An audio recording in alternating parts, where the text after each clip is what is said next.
artists just before they start. So let them prepare their instruments and do the sound checks and all the things. Thank you so much. Thank you, ladies and gentlemen. I request our Happy to Help group to be prepared for welcoming the artists.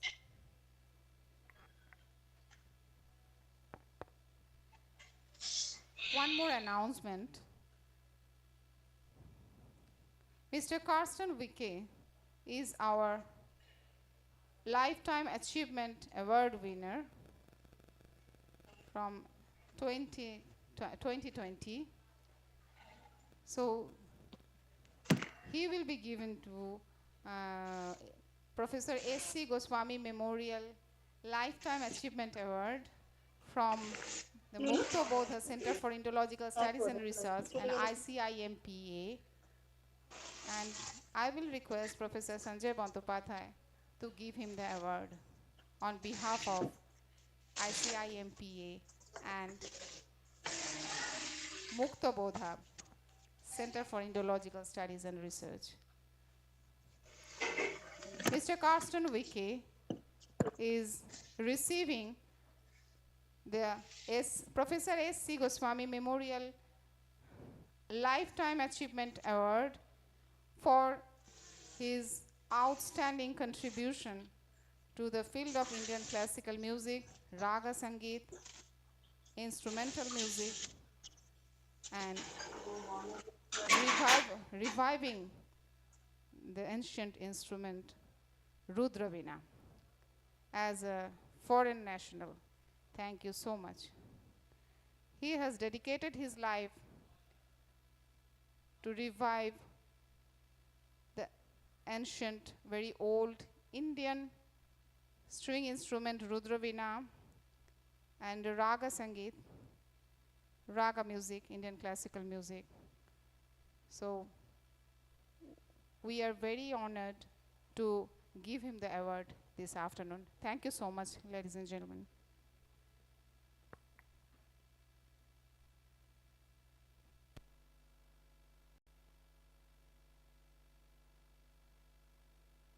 One more announcement. The online participants who are still there with us online are requested to mute their sound, to put their mic in silent mode, microphone. Mosumi Pal,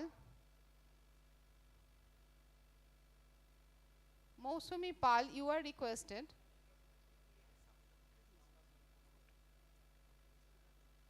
Mosumi Pal, you are requested to mute the microphone, to put your sound off. Mosumi Pal, please put your sound off.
So namaskar and good afternoon again.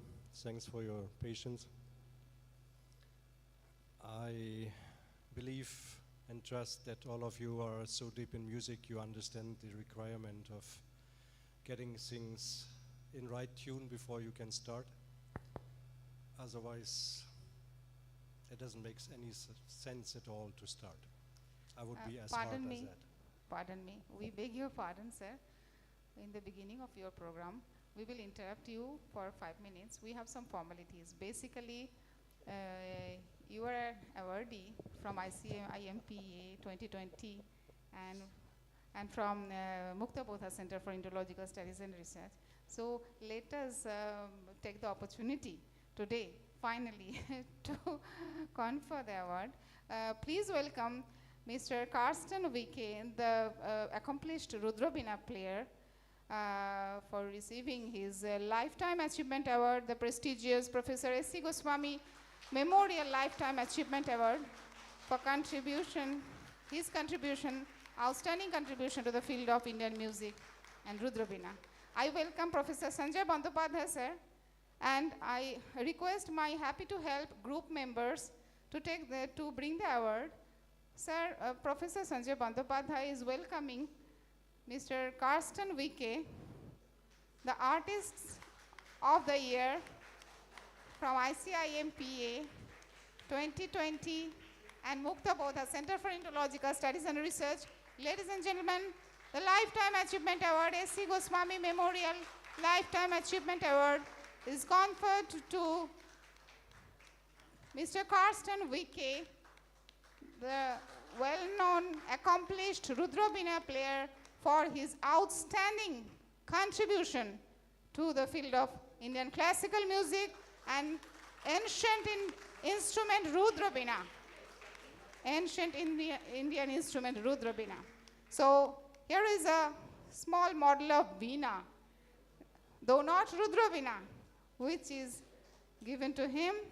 Thank you so much for giving us this opportunity. Thank you, Karsten, for giving us such a nice opportunity to give you this award. We welcome all the artists on the stage.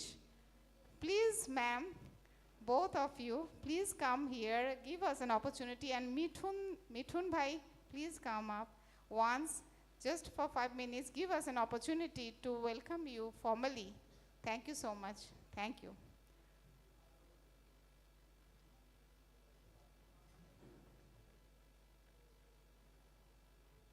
We welcome Ma'am Atreide De. Please, ma'am, please come forward. Please come up. Sir, please, please. Please, once more. We are not leaving you right now. Please come, ma'am. Atreide, ma'am, for formal welcoming.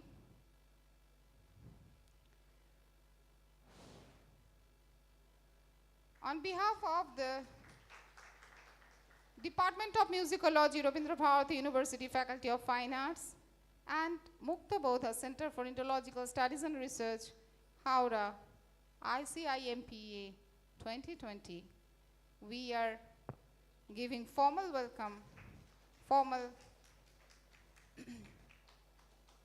welcome ceremony is going on. Srimati Atreide, Tanpura. Playing Tanpura today, accompanying with Karsten Wicke, the Rudravina player. Next,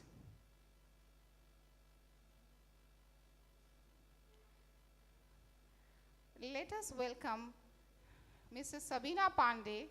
Ma'am, please come up and let us take the opportunity to welcome you. The members, the wonderful members of our Happy to Help group, they are very eager to welcome our guests, artists.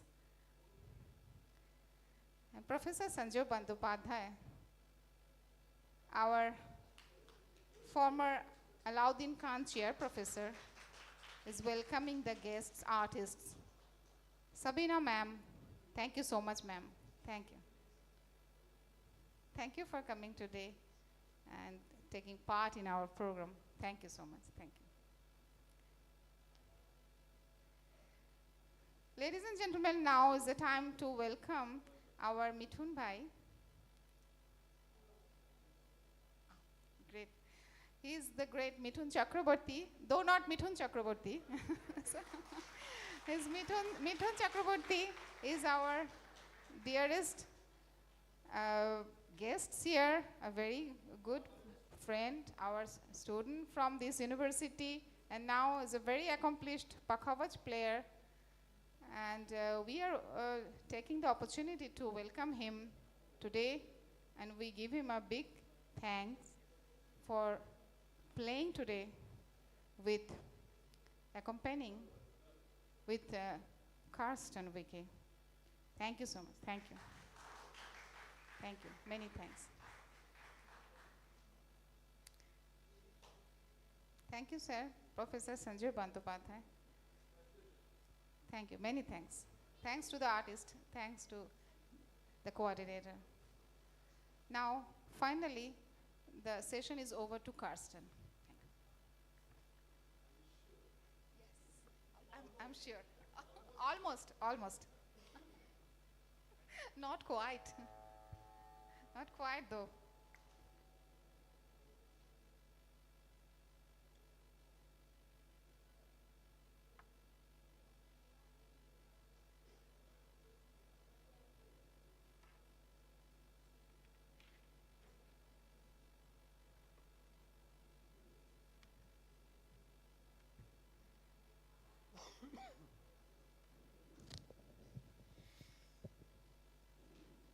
Well, you know all the situation when the train is already 1-2 hours late, you are eager that it starts.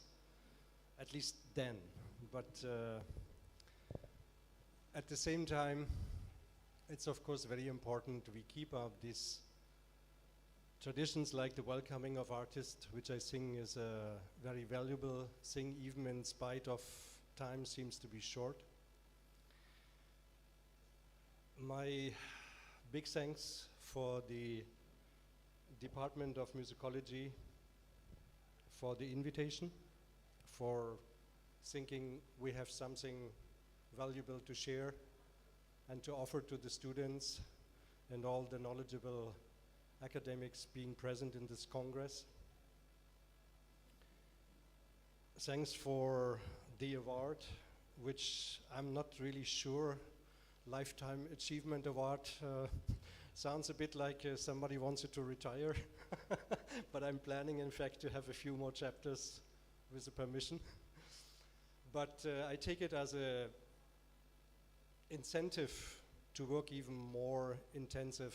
For the last 3 decades, I was fortunate enough to put my life into the subject of Rudravina of Drupad.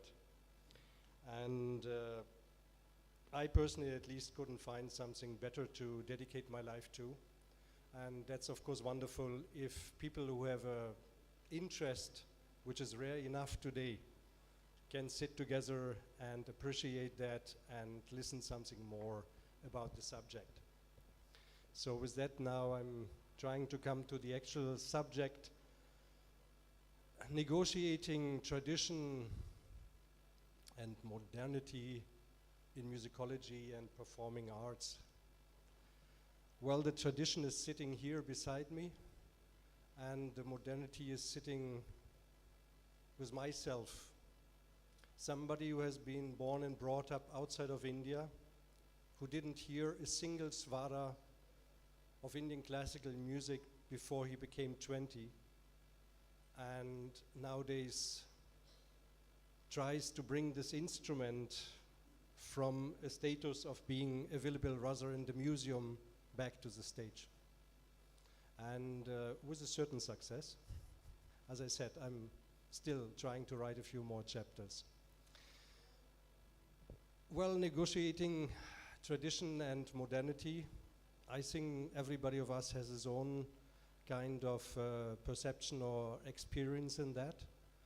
We could talk big things about how societies are changing, cultures are changing, music traditions are changing, but in the end, as I see it, it's a very personal decision we make, what we consider to be valuable enough to be maintained, and what we do to maintain it in present times. When you come up with a tradition like that, which sometimes feels like you are living with a dinosaur,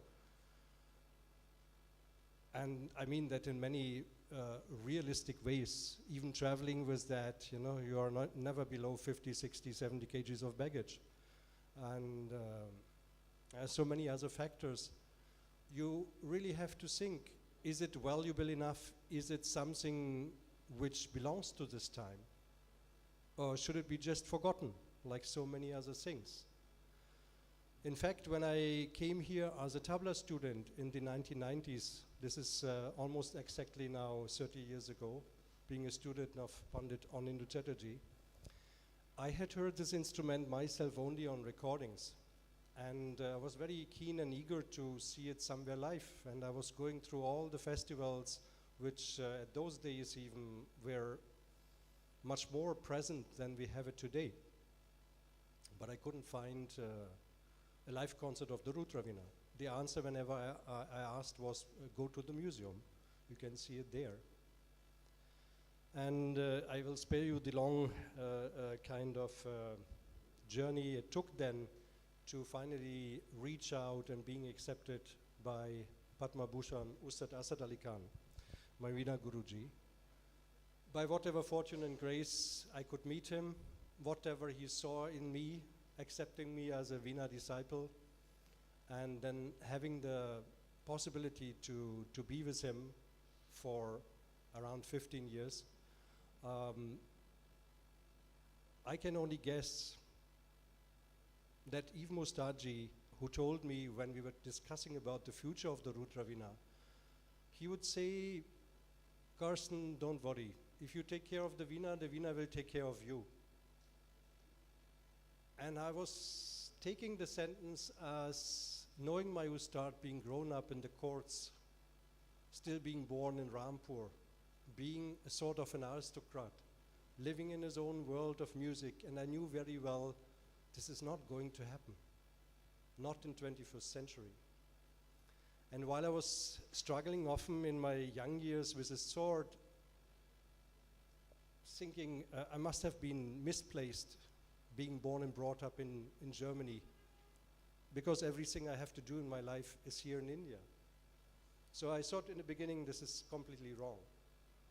And it was just growing into the subjects what all had to be done in order to bring this instrument more back on stage, to create more awareness, even to just manufacture those instruments, which has become absolute necessity for all of us, this handful of people which are performing nowadays here in India, the Rudravina.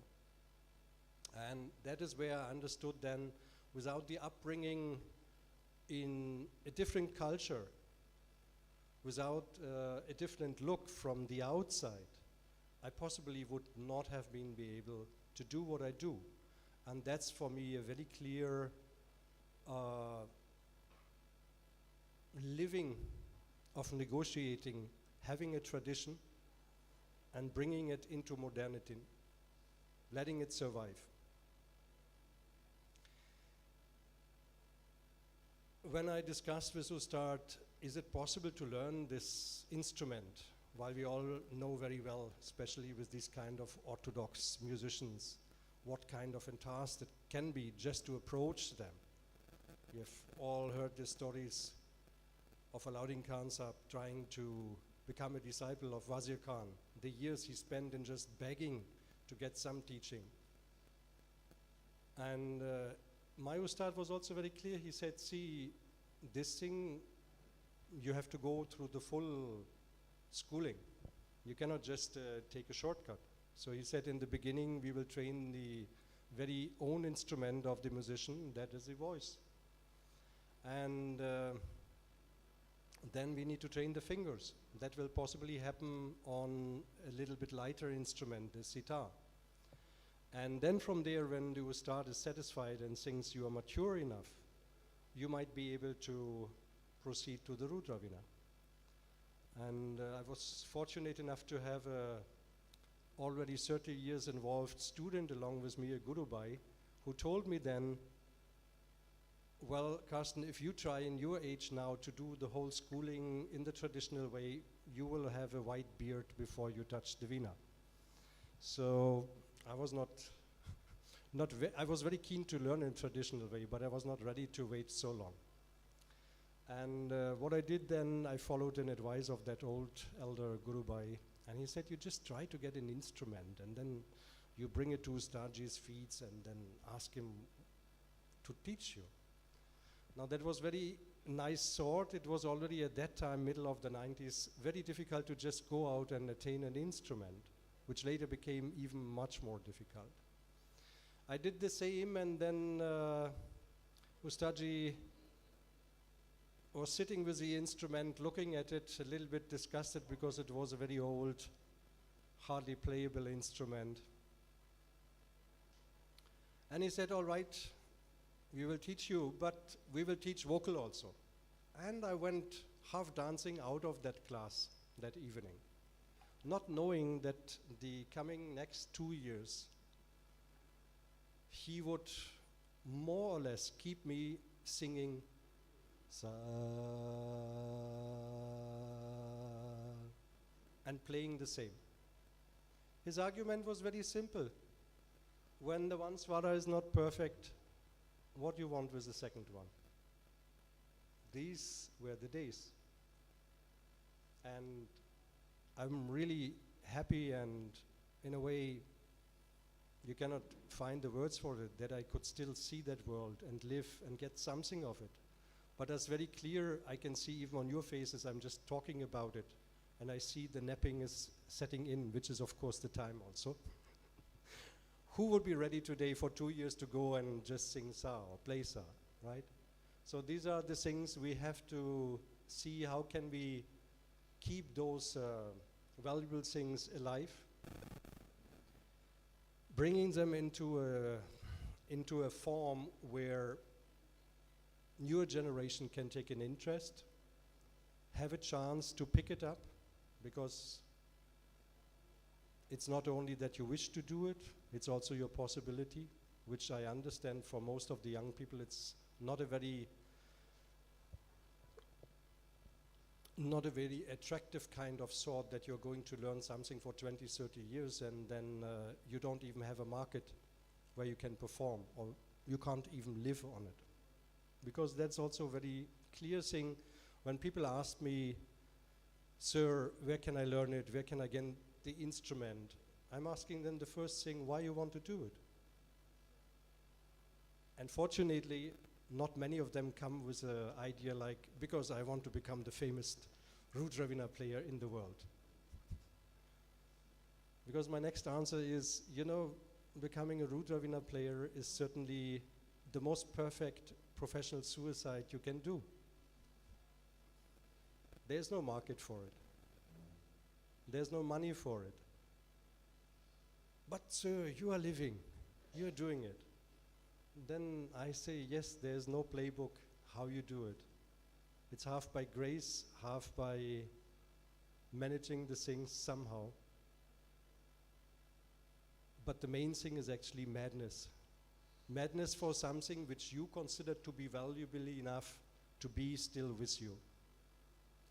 And I think that's an adequate answer to not only for the Rudravina, for so many valuable traditions which we see, which are vanishing, and where we have to answer the question, do I keep it up or not? It's just a question, do you have enough space in the heart for it? Then you will find a way. If it is not, so I have been asked today to present a workshop. I think they thought you should not just sit and listen. They wanted you to see a little bit more working also. So in that way, well, the subject came yesterday to me, being called Drupat and Rudravina in musicology. I can share, of course, with you a few academic facts, which I think most of you are anyway very well aware. I will not go there in any big depths, because it's not really a paper which I'm presenting here. Drupat, as I'm really taking it as a given fact. We call it today the oldest kind of still performed form of Hindustani classical music. I think to a certain right. You all know that the traces of origin of Drupad going back to the chanting of the Veda, the Samagana, Samgan, then developing into forms in the first millennia, forms which were called Chant or Praband, forms of which we can read a little bit in the Natya Shastra, but also in the Sangeet Ratnakar. These were all pre-forms of something which then finally seemed to have established as a own kind of vocal form in around 14th, 15th century. We all have heard about Raja Man Singh Tamar, Gwalior being a big promoter, then even the Mughal courts taking up this as a music form. And just 3-4 days back, we had the Holi festival, or Dol Purnima, as it is here in Bengal. So somebody was interviewing me about the music of Holi, the Holi Dama, the special kind of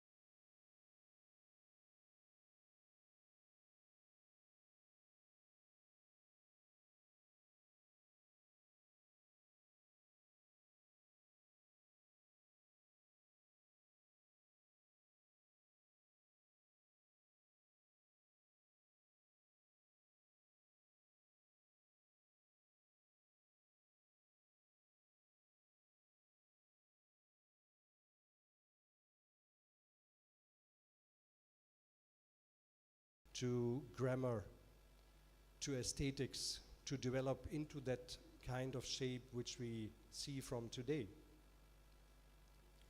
The Rudravina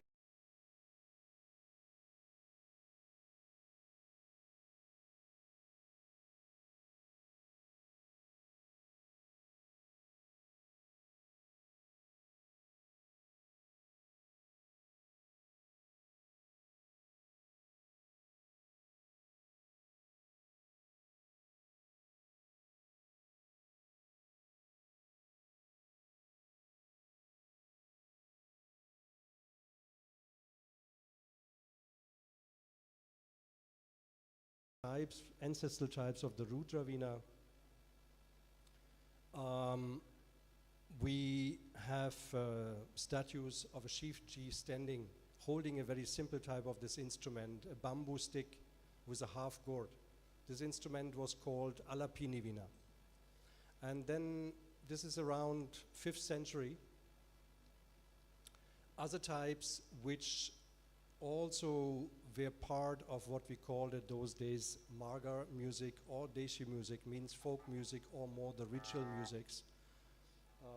All those forms were involved. We had other pre-types of this instrument, which the musicology calls the stick sitter, being the Ektantri Vina or the Kinari Vina. All of them developed more and more features which we see today on this modern kind of Rudravina.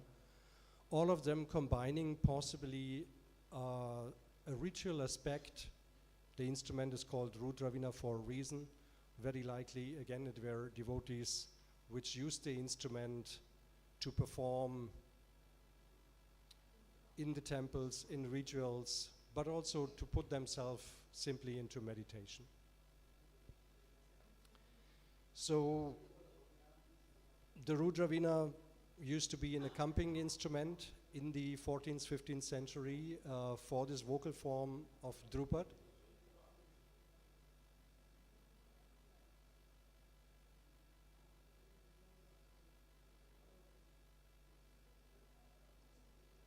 And it was only later in around 16th, 17th century We could go in a lot of names in the history. I will not bore you with all this. But there was, for instance, a Veena player, a Kalevant musician, means one of the highest kind, mostly educated, with the name Niyamat Khan. And he is known for several reasons. On one side, he must have been really an outstanding Veena player.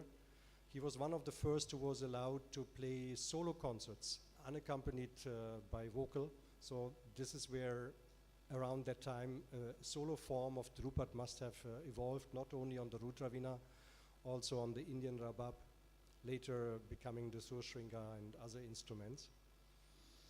And these are, of course, stories, the history, we don't know exactly how it all was, but he rejected finally even to accompany vocalist.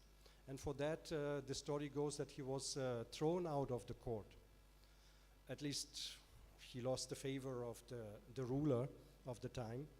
And being out there, he started to create a music form which apparently seemed to have been a starting of what we call today Khayal. Some people say it was a slow form of Drupad which allowed a few more new elements, which basically were still Drupad-like. Mundi Drupad, some people said. So this was an interesting fact to see that how from Drupad we come to the more modern vocal times of music forms, which then of course reflected again in the instruments, new instruments becoming in the 19th, 20th centuries much more prominent than the old queen and mother of string instruments, the Rudravina. In the same line of Niyamat Khan, we have Wazir Khan, the Senya line basically going back to Tansen. And the last Binka of that line passed away here in Kolkata, in fact. I mean, it's always interesting to know we are living in such kind of historical places, even nobody knows it, is noticing it. So the last of those Binkas passed away here. I think in the 1970s, Ustad Dabir Khan Saab, a Drupad singer and Binka. And why this possibly happened in a way so unnoticed. And even I could see that the same with my Ustadji, Ustad Asad Ali Khan Saab. They had a lineage of 8 generations of Veena players. And like the vocalist, the Drupad vocalist,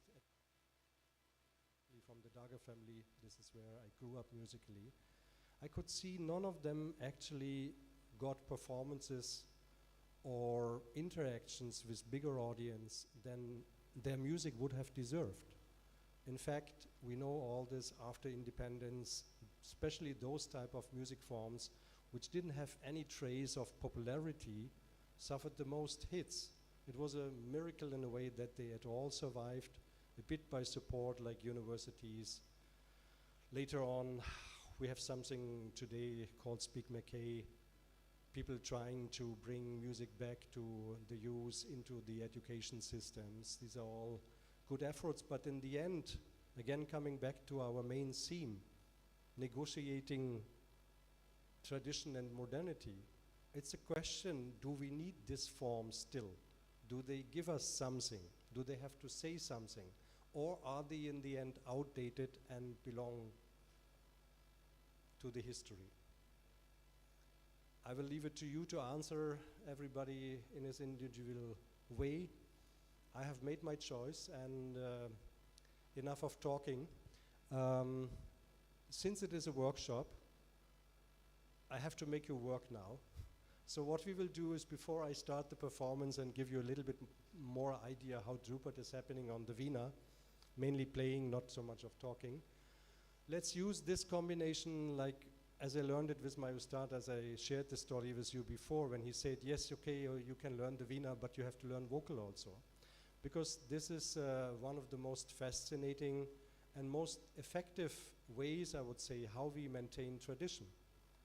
This is one of the most important aspects, not only in Drupad, I would say in the modern classical music forms as well, the aspect that the instrumental music takes a lot of input from the vocal music. And if, because of time reasons, today we skip that, if we put our students directly just on the instrument, there is a result which we see too often today. We have wonderful technicians, wonderful sportsmen, but I miss too often to have a wonderful musician. So with whatever ability and limitation, I just went through a really bad cold. I'm going to share, and I ask you please participate as much as you can actively with me. We are going, as it is the afternoon, for most well-known afternoon rag, Bimpalashi. So what I will do first, we are doing a few technical exercises to warm up the voice, going in the Kafi Tat scale. And then I want to introduce you a few of exercises as we typically do in Drupad to get a little bit taste of what's maybe the difference to the music forms which otherwise you perform or which you have learned about.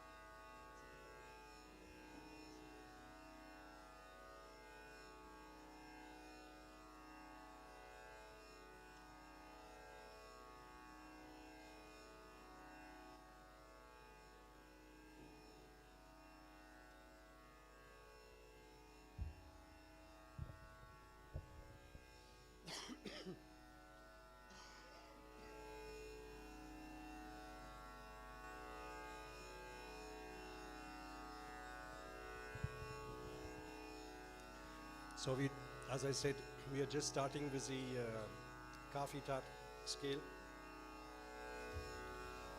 I'm just demonstrating once you get the idea, and then we try to do as good as it is possible. It's not an idle setup for a workshop, but please support me here, okay? Sa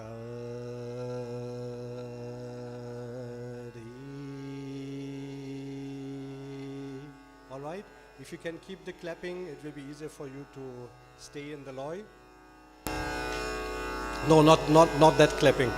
No applause. That you keep for later. Let me still do a little bit of work, and you please work along. That's the workshop part now. We have to see. There's no need for a loud clapping. This is just, you know, the way how we do it in the vocal press to keep the loy, right? So I'm going once in. I'm counting in. 1, 2, 3, 4. These 4 will be the count for one swara. All right? 4 guns, 1 matra. The showing is 1, 2, 3, 4. 2, 3, 4. Sa di ga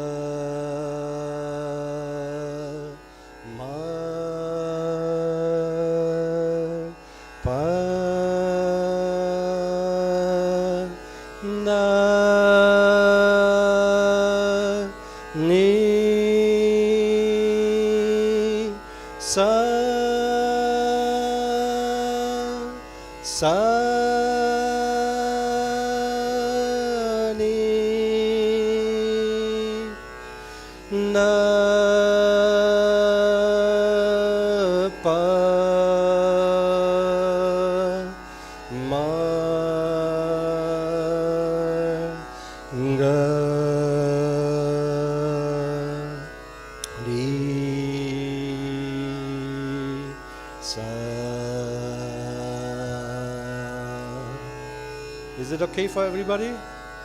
The pitch is unfortunately for female a little bit too high. For male, it should be acceptable, but yeah, the female pitch is out of my range right now. All right? So, as the next, we will do just a simple palta with that scale. I'm trusting that most of you, even your academics, you have learned a little bit. If not, you learn it now. Because to enjoy the music, it happens much easier and much better when you connect with the music. And one of the wonderful things, really, I must say that, which I found in Indian academics in Indian universities much more likable than, for instance, in Europe, is that the performing arts and the musicology are much closer together. When we say university in Europe, it means you only talk. Performance is hardly coming. There are few exceptions of that, but here things are going hand in hand, and I think this is a very important thing. I cannot talk about something which I cannot experience myself. At least I believe so. So we're going a triple palta now. I'm demonstrating it again once. Sa di ga di ga ma. Is that okay? 1, 2, 3, 4. Sa di ga di ga ma ga ma pa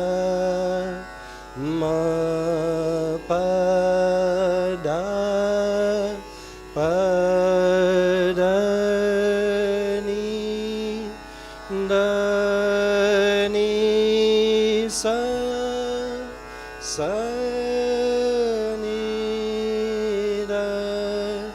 ni da pa ma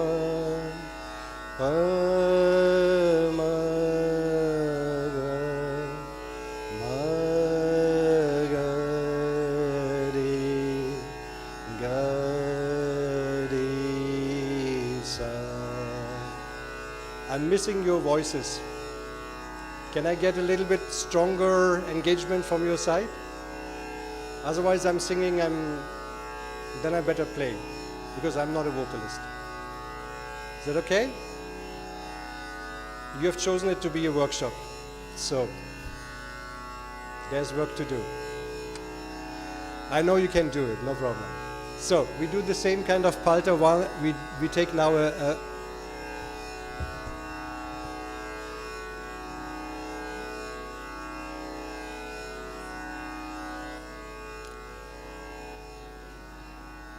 okay.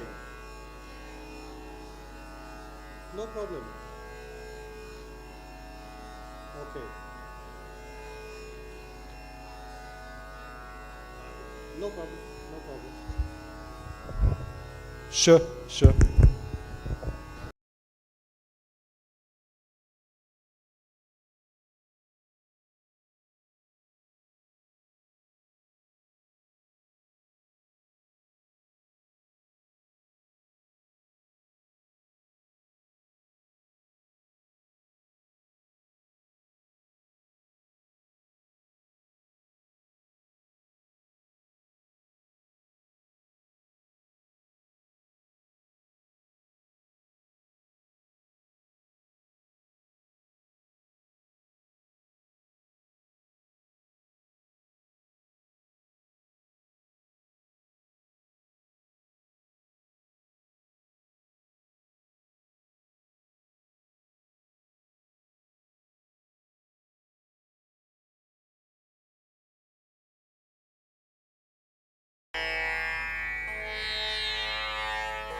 a kind of a setup where we not just want to play. I can play.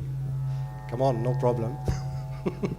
But to inform also what's happening here, you know, because that is normally what we cannot do in the concerts, at least not in most of the concerts. In some we can, and we are requested to do. And you know very well the big forte of Drupad when we unfold the rag in the Drupad Ang, that the main part is basically what we call alap, in instruments Jor Jala. In vocal we would say the slow alap, madhya alap, and the fast alap. That is actually the main part to unfold, and that's maybe this main challenging thing. If I see your faces being in the noontime, siesta time now, I can very well understand how everything calls out, first of all for lunch and secondly for a little siesta. So relax over it. You can close your eyes. You might fall asleep. This is very well possible. The rag also invites somewhat towards it. I will try to keep it not too long, but still, if that is happening, latest when the Bandish part, the composition is starting and Mithun Bhai is joining, it will be a wake-up call. So don't worry, you won't oversleep. As I said, Alap, Jor, Jala. What's really, in these occasions, being in a setup with students for me is important. Since you hardly have that chance to see this live today, all what we can see on sitar, sarod, being performed as Alap, Jor, Jala today. All of these instruments, of course, have their own technique according to the possibilities of the instrument, according to the traditions, how they were developed. But the base principle came from this instrument. And that is, I'm not going to become tired to announce it. It's worthwhile to listen how we do it still today on that instrument. Rag Bimpalashi, Alap, Jor, Jala, and then it will be followed by a composition in Chautal, 12 beats. If I feel in between, I will say something. Otherwise, you just try to figure when the stages are changing, or if needed, you can also come after the performance and ask me then. Thank you.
we are really spellbound, and thank you so much for this wonderful, splendid performance and your kind words, and what you were teaching us. We will do it. We will continue it. I promise. Yes, more to learn. Yeah, of course, of course. Yeah, maybe I need one more birth to learn this Rudravina.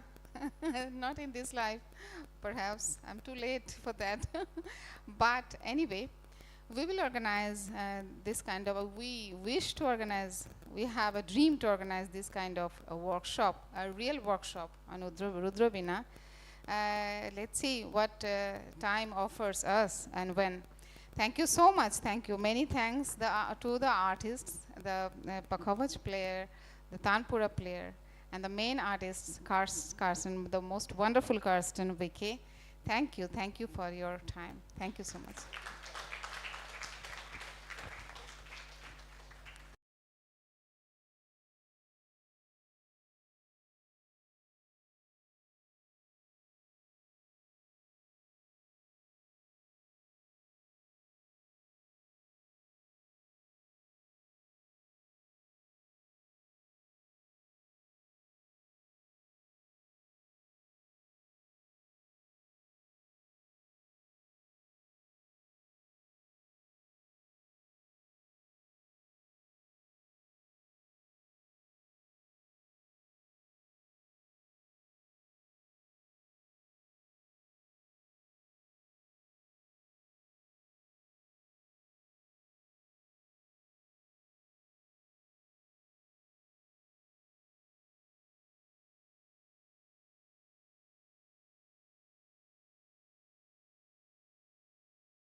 Our very near and dear professor, our respected Professor Sanjay Bandopadhyay sir. He is the best person to host this session because I scared to host Richard. So that's a scholar like Richard. Okay.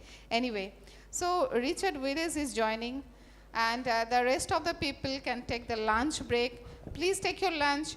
Come back here. We will listen to a very renowned ethnomusicologist, Richard Willis, Professor Richard Willis from London University, SOAS, UK. Thank you so much. Thank you.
for a group photo with you all.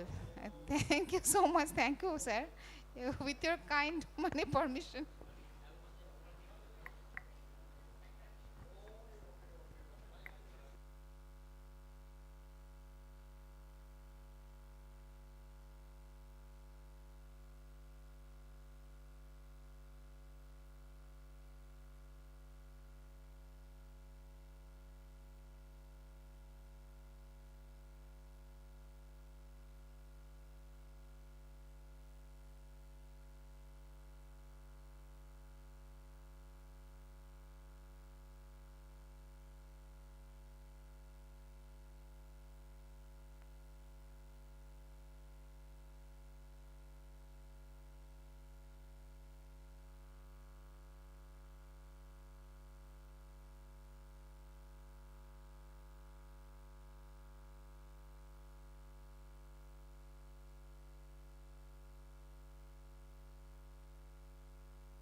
Hello,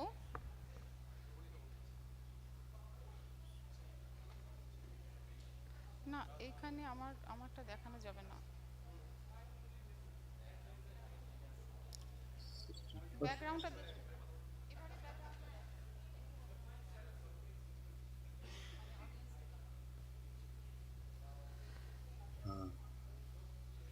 Hello, Richard.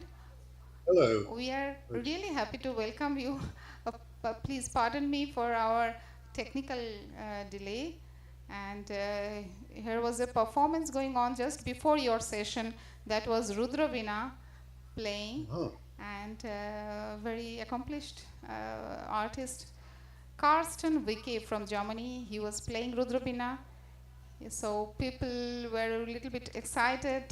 He just finished, so we became a bit late. And now, as you have joined, it's our great pleasure to welcome you, and we will be listening to your lecture now. I request Christian to introduce Richard in brief. Yeah, we have a technical problem, Vishaka.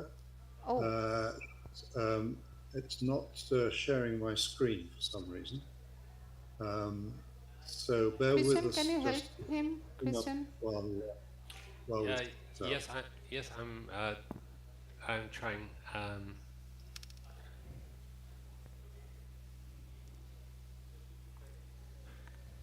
when I click on Microsoft PowerPoint and I click share, I get this error message. What does the error message say? It says can't share your screen. Google Chrome might not have screen recording permission on your computer. Go to System Preferences. For more help, go to Issues Presenting. So I go to System Preferences, and it invites me to allow various apps to record the contents of my screen, but it doesn't include PowerPoint in the list. I think it should. Does it include Google Chrome? Which browser are you using right now? Chrome, yes. Okay. Well.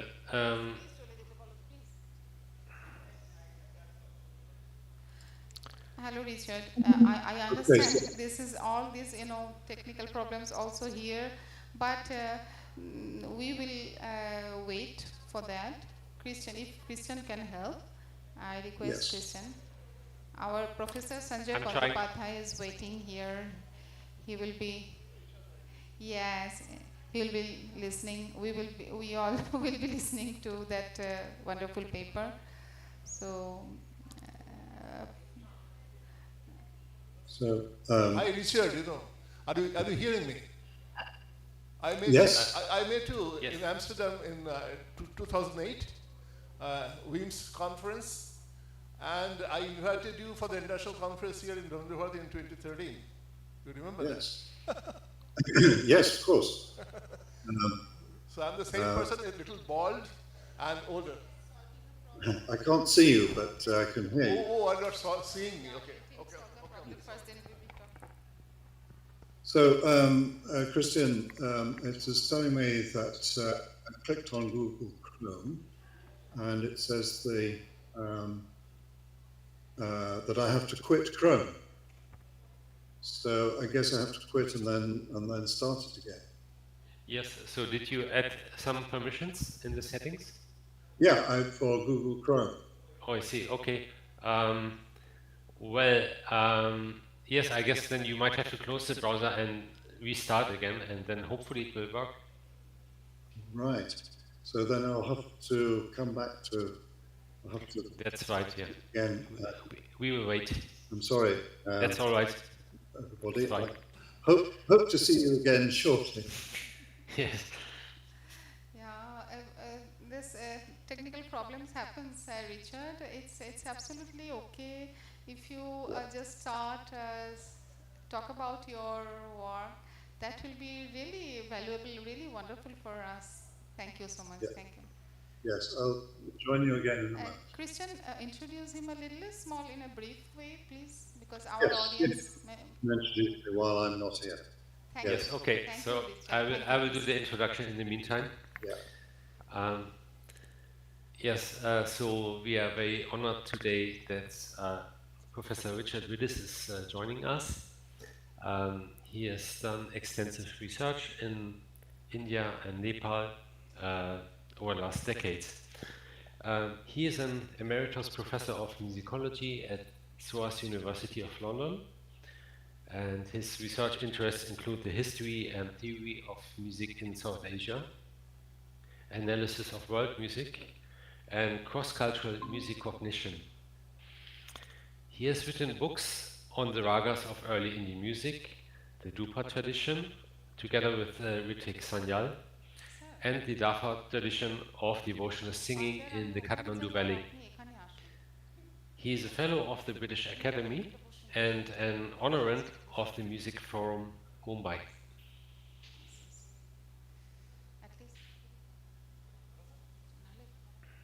And we are hoping now that he will rejoin us in a few moments. We had a few technical issues.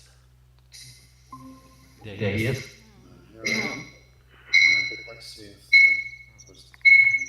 Thank you, Christian. Thank you for introducing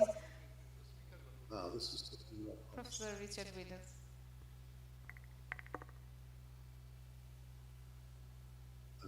Okay. That works. We see the screen now.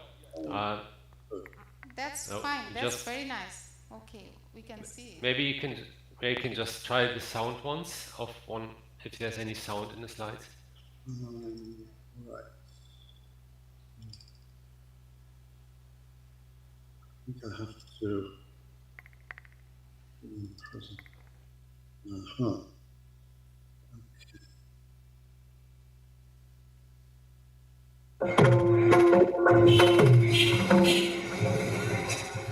Just super, wonderful. That's good. And you? Yeah. Good. Thank you. Yes. And if I go to full screen, does this work for you? Yes, that looks good. Excellent. Then I think we can start. And thank you for your attention. So here we go.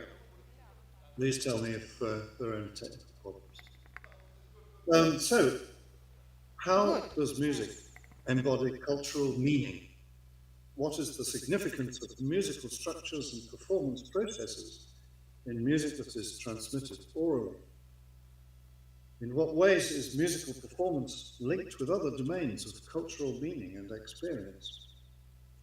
I'll suggest an approach to these questions through the analysis of one example of a Dafa song from Nepal, with reference to musical form, performance processes, lyrics, and social, religious, and historical contexts. About 6 p.m. every evening, throughout the year, a group of men assemble on the veranda of the Dattatreya temple in Bhaktapur, in the Kathmandu Valley of Nepal, to sing sacred songs. The singers and their instrumental accompanists all belong to the ethnic group called the Newars, who claim to be the original inhabitants of the Kathmandu Valley and speak their own Newar language. Musicians are all farmers by caste occupation.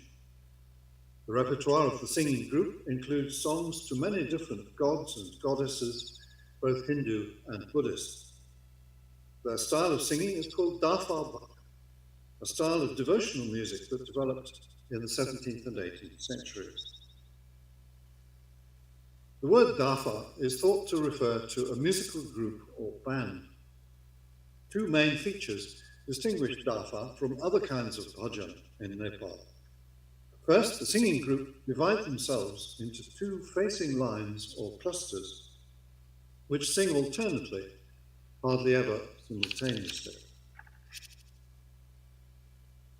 The second distinguishing feature is the principal accompanying instrument, which is this barrel-shaped drum called key, which is also used to accompany dance.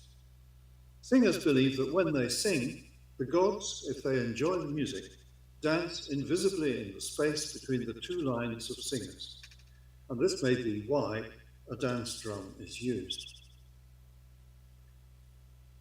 The other essential instrument is the ta, a pair of small but heavy cymbals with a loud and piercing ring. Of course, this instrument type is also associated with dance, perhaps everywhere in South Asia. Optional extras are the lighter jhalitsa cymbals and the natural trumpet fonga, which is played rhythmically in imitation of the dancing rhythms of the drum. Dafa groups don't use harmonium or any other melodic or drone instrument. Here's a foretaste of the sound of Dafa. We'll hear this song later. I hope the audio works.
Dafa has a long history.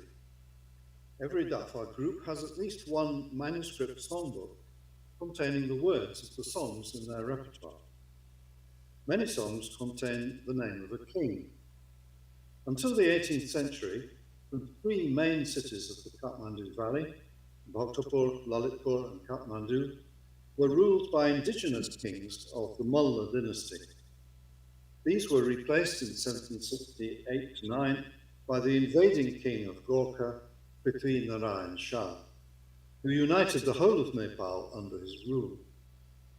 The ensuing Shah dynasty occupied the throne of Nepal until 2008, when the country became a republic.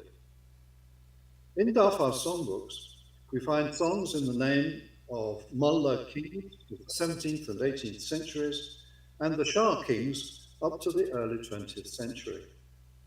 Several of the Mulla kings were themselves keen poets and musicians, so maybe they really were the authors of the songs that contain their names.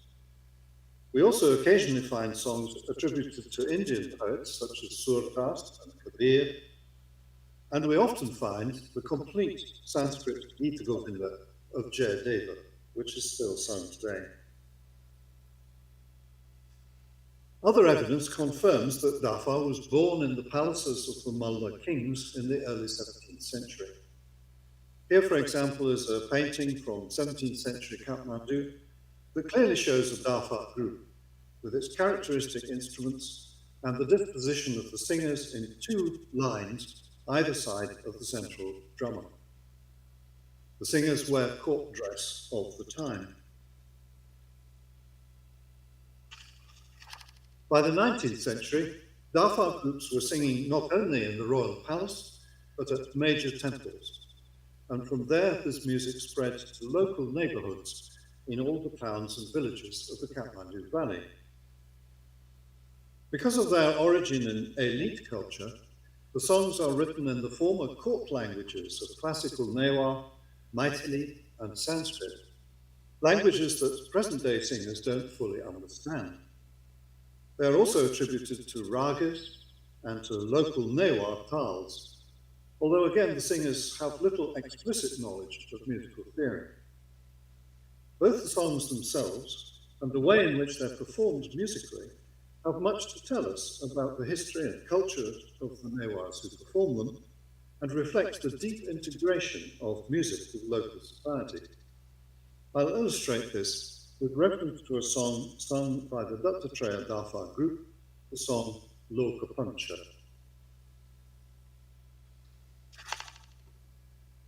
The song is very short, consists of 2 verses only. It's not difficult to sing, and it's one of the first songs to be learned by a beginner in this group. But the text is unusual in that it addresses 3 different dedicatees. The first line, respected sirs, all sing sacred songs regularly, addresses the singers themselves, using a courtly form of address, Loka Pancha, respected sirs. The second line, thou goddess Nateshwari, please save us, turns to a divine saviour called Nateshwari, who is also invoked in the last line. The third line addresses a human patron, Sri Rajendra. Singers say that this is a song for Nrityanatha, Shiva in his role of patron of music and dance, known in Nepal as Natheshwara, or in the Newar vernacular, Nasadyo. However, the name Natheshwari in the song is grammatically feminine, so it would seem that Loka Pancha is in fact addressed to the female consort or Shakti of Natheshwara, the source of his esoteric power. This image by a Newar artist represents Nasadyo, Nrityanatha, Natheshwara as half male and half female, combining Shiva and Shakti, the favourite concept of Newar Tantric religion. The third dedicatee of the song, the Lord of Men, Sri Rajendra, is King Rajendra Bikram Shah, the 5th ruler of the Shah dynasty of Kathmandu, who ruled from 1816 to 1847. Having conquered the Newar kings of the Mulla dynasty, the Shah kings realized that by supporting Dafa groups at the major temples in their realm, they could ensure that their own names were praised, and hence they might be accepted, they hoped, as legitimate successors of the defeated Newar kings. In this, they were only partially successful. 2 royal decrees issued by Rajendra in support of the singing group of the Dattatreya temple in Bhaktapur have survived. They confirm 2 important principles. First, the singing at the Dattatreya temple should be uninterrupted, that is, held every day throughout the year, as is currently still the case. And secondly, members of the group should be exempt from a very unpopular system of forced labour, whereby the government could force anyone to work on government projects, such as building projects, without notice or compensation. This practice is now, of course, long since ended, but in the 19th century it was a big incentive for people to claim exemption by performing religious duties such as singing Dafa. Rajendra confirms both principles, the uninterrupted singing and the exemption from forced labour, and decrees that the singers, while serving God, should also praise the king. He also dedicates a piece of land to provide for the expenses of the Bhajan group, whose names are listed in the second decree. You can see it's at the bottom right-hand side of the screen. In the light of this history, we can understand that for the Dattatreya Dafa group, the song Loka Pancha reveals not only the divine source of their power and protection, the goddess Natheshwari, but also the human source, the Lord of Men, Sri Rajendra. And it enshrines their duty to honour both by singing sacred songs regularly, that is, daily, in the service of the gods, but also in praise of the king. We can understand then why this song has an important place in the group's repertoire. It teaches new members their responsibility to kings and gods, and hence it's one of the first songs to be learned by Dafa pupils. It's also sung by the whole group once a year at the start of their annual feast, which all must attend. Together with the decrees of Rajendra, it explains why the groups sing every day and why they will not interrupt their daily duty unless instructed to do so by the central government in Kathmandu. The song embodies the history of the group and its original purposes. For further insights into the significance of this song and other Darfar songs like it, we can look at its musical structure and performance. Lokapancha is a very short song, as we see, with only 2 verses. Many other songs have 4 or more verses. The same melody is used for both verses. But as in most Darfar songs, each verse is divided into 2 lines, with A and B in my translation. These 2 lines are set to different melodies, called pod, from Sanskrit pada, and nya, a Newar word meaning flow. Line A is normally sung in slow tempo, while line B is sung at double speed. Each line is initially sung 4 times, the 2 sides of the group singing alternately. 4 repetitions of line A, interrupted by rhythmic interjections by the instruments, are followed by a change of tempo and 4 repetitions of line B. So in this diagram, 1 line reading from left to right represents the singing of the right side, the right, instead of the singers. The line below represents the left side. So they sing alternately, A, and then B, B, B, B. And notice the change of speed, slow in the pod. Then at the beginning of the nya, the speed accelerates to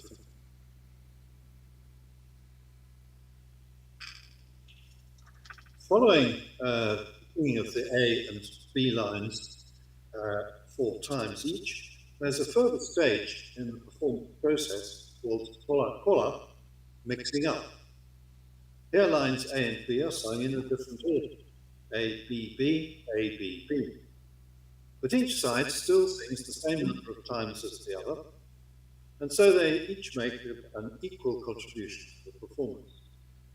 Similar patterns of repetition are found in traditions of Indian devotional singing, such as the Samaj of Vrindavan and Mathura. What accounts for this musical and poetic form? The antiphonal division of roles between different sides of singers. One answer might lie in the binary oppositions of pod and nya, right side and left side. Similar oppositions occur frequently in Newar culture, where something whole is considered to comprise 2 complementary parts. We've already noted the male-female complementarity of Nateshwara and his consort. Similarly, the town of Bhaktapur itself is divided into upper town and lower town. At Gaijatra, a festival held toward the end of the rainy season, the stick dances performed in the streets of Bhaktapur by 2 parallel lines of dancers who clash sticks with each other while processing along the road. This dance also features 2 musical sections, respectively slow and fast. Oops.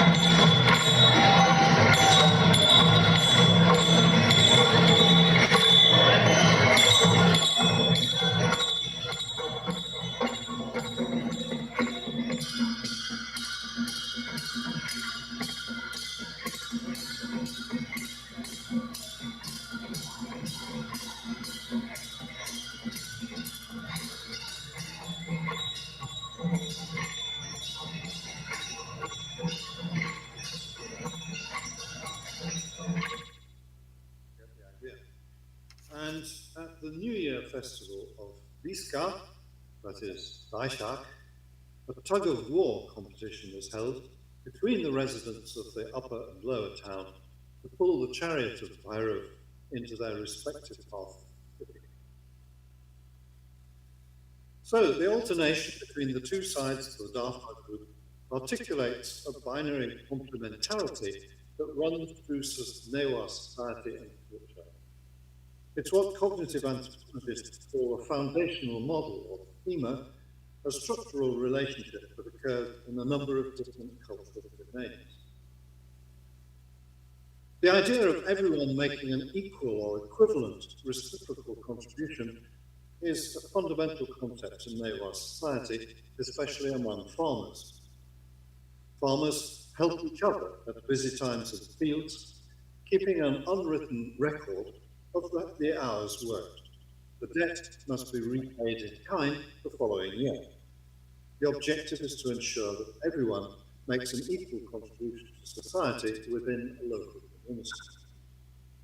I'm suggesting that the performance practice of Darpa groups helps to articulate the kind of social reciprocity and embed it in consciousness. Indeed, learning to sing Darpa is considered an essential part of the social education boys of the farmer camp, whereby they become integrated with the local adult male community. Every few years, a Darpa group will train a cohort of boys from the neighborhood in singing or playing instruments. At the end of the training, the new recruits attend an initiation ceremony of Nasadyo, at which they sing in public for the first time. Here's another simpler ceremony. See the two groups of boys, one with their backs to you in the foreground, and then the corresponding side facing them across the dancing space of the gods.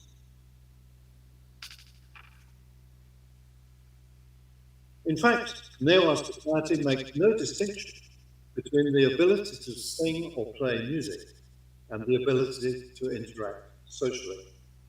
Both are considered the gift of Nasadyo, so that someone who behaves awkwardly, unreliably, or without social graces, one who doesn't understand reciprocal social relations, can be described as a person who's out of time or out of tune.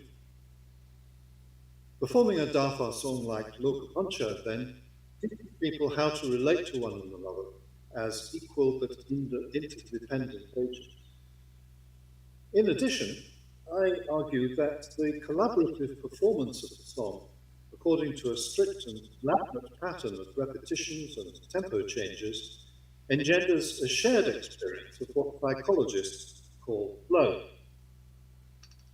Ethnomusicologist Thomas Torino describes this experience as a state of heightened concentration, when one is so intent on the activity at hand that all other thoughts, concerns, and distractions disappear, and the actor is fully in the present. The experience actually leads to a feeling of timelessness, or being out of normal time, and to feelings of transcending one's normal self. Regardless of how intense the activity is, people find flow experience restful, liberating. How do we know that Darpa singers experience this flow experience? The evidence includes their expressions of intense concentration and absorption while singing, and their statements that singing is not tiring and makes them feel happy. And of course the fact that they turn up every evening.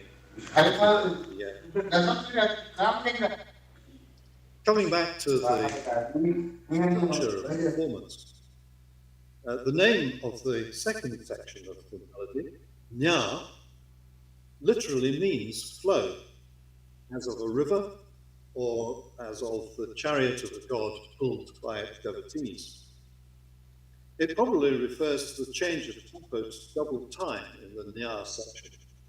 But this section is also marked by a descending line in the melody, in Lokapancha and in many other songs. and also by the absence of the instrumental ending patterns that repeatedly interrupt the rhythmic momentum in the pod. The nya is thus the section in which the song flows freely after a slow and hesitant start of the pod. After a brief interruption, this momentum is re-established in the tola kola section.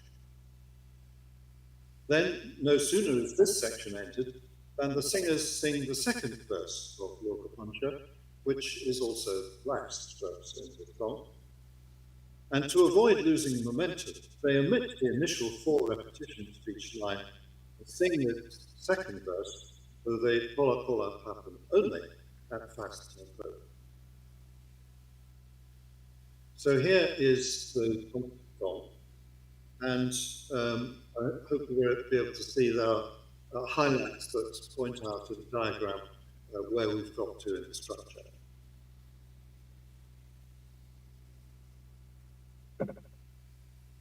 Mm-hmm.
So in conclusion, I have suggested that the meanings of this song and other songs like it are various. Lokapancha invokes both the divine and human sources of music and sheds light on the historical and socio-political origins and identity of the group that sings it and their responsibilities. The responsorial performance of the song reinforces concepts of social reciprocity and mutual dependence within the farmer community. Learning to sing and play such songs and the initiation ritual are an important means of socialization of young people into adult society, adult patterns of social engagement. The performance of the song with patterned repetition, changes of tempo, instrumental interruptions, a role reversal between groups of singers, engenders a psychological state of intense engagement of the flow. The variety and concentration of meaning in a song such as Lokapancha and its performance may lead us to reflect on the social and psychological benefits of traditional participatory singing. But since the 1980s, political, economic and social changes have threatened the sustainability of the Darfur project tradition. As a result, the membership of Darfur groups has declined and some groups have ceased to form altogether.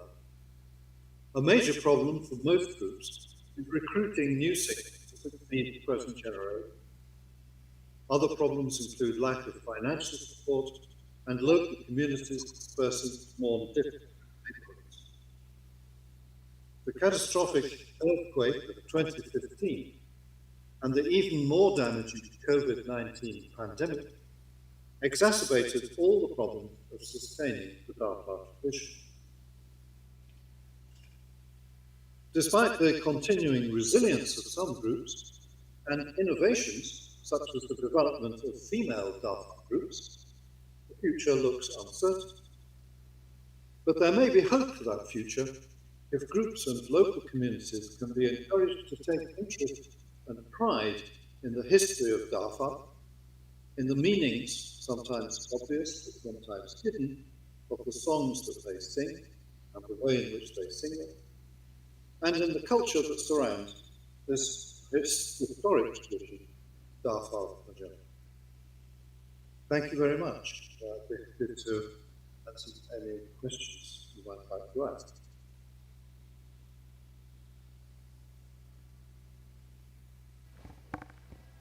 Thank you so much, Richard, for this wonderful presentation. It's really great to listen to that, the paper and Darfur music. And you explained so nicely all these historical backgrounds and the present situation. And conclusion part, we got to know about the reason of how and your opinions also. So we have Sanjay Bandyopadhyay sir here, our president of the session, chairperson. So he will be talking to you. I have one small interest queries about this thing. I was interested about the picture. I think the painting you have shown, an old painting with the drum instrument, Darfur. So that is very nice. So I would like to know about the sources of these old paintings and manuscripts. Yeah, that's so wonderful. So thank you so much. Thank you. If you can say something a little bit about these old textual sources of these paintings and manuscripts. Thank you. Thank you, sir. Yes, indeed. It's a very fascinating painting. It's just a very small detail from a very large painting, which shows a ritual that was performed in 1664 in Kathmandu on the steps of the royal temple in the palace in Kathmandu by the king, Pratap Malla, in which he weighed his son in silver and jewels and coins. And then the proceeds of that were donated to the goddess of the temple. What's remarkable, one of the things that's remarkable about this painting is that the painter has shown 6 different music groups on the steps of the temple, all apparently playing at the same time. And they're all different. This one, of course, is very easily identifiable as a Darfar group. And this is the first, as far as I know, this is the first representation of a Darfar group in iconography. It seems that Darfar was a development of the early 17th century, possibly in Bhaktapur, but possibly in all of the cities more or less at the same time. It would have been perhaps the latest musical fashion in 1664. A question, a very simple one. You showed 2 types of symbols, right? Yes. And have you observed that how these 2 types of symbols connect with the music, and where those are used, and if they have different implications for using the symbols, these 2 types of symbols? Yeah, Ta and Jailika. Yeah, that's right. Yes. So yes. The Ta is giving the Ta, the same word actually. Ta is the Newa pronunciation of Dal. So the pattern of the Ta is giving the structure of the Dal, which in this particular case, Milka Pancha, the Dal is called Chok. And it's a simple alternation of open and closed strokes. Din, chuk, and so on. A 4-beat dal, if you like. But the function of the galita is rather different. That has a decorating role. It plays different patterns, filling in the gaps between the dal strokes, and also has this nice stroke where you allow the 2 cymbals to vibrate against each other, and so you get a kind of trill. And then in the faster sections of the song, it becomes plays very fast rhythm.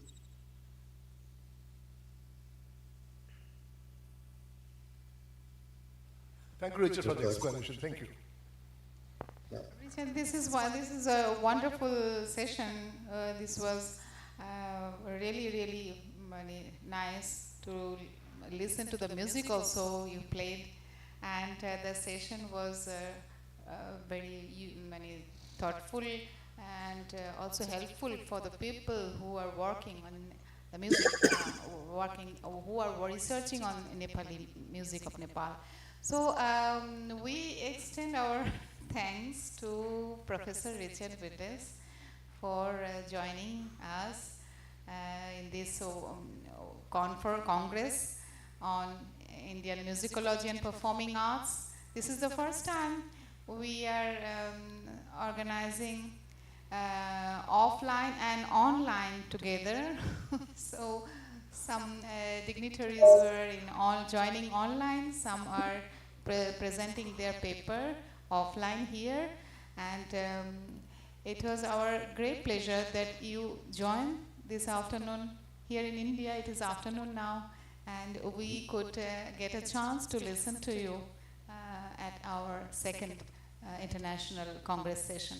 Thank you so much. With these few words, I extend my thanks, my regards to you, and I request Christian to please take over and please finish this session. Thank you, Christian. Over to Christian. Well, yes, thank you. You said it very well already. So naturally, we are all very, very grateful for this wonderful presentation. Maybe I can conclude this session with another question. And that was, as I understand it, among DAFA groups, there are both Hindu and Buddhist musicians. Is that correct? Could you tell a little bit more about this, about the religious communities of the performers? Yes, it's very, very interesting. At the higher levels of society, Hinduism and Buddhism are, of course, separate religions. You have priests, or Buddhist priests and Hindu priests, and so on. But at the lower levels of the caste system, they're not really regarded as different religions. They're just different festivals, different gods and goddesses that anybody might worship or take part in. And musicians in particular tend to take part in the religious festivals and ceremonies of both religions. And so it's quite normal for Dafa groups who might be singing in a Buddhist temple or in a Hindu temple to have songs for both religions in their songbooks, and they perform them at appropriate times, and so on.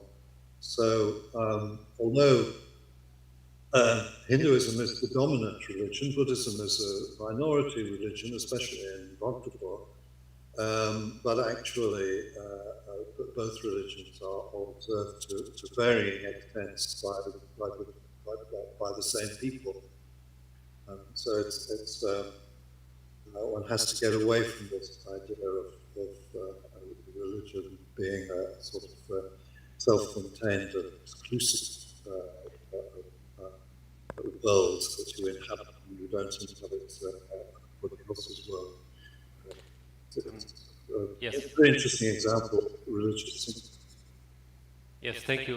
Just a brief follow-up question. Did you ask the musicians themselves, like if you have a group, did you ask the individual members how they identify themselves in terms of religious belief?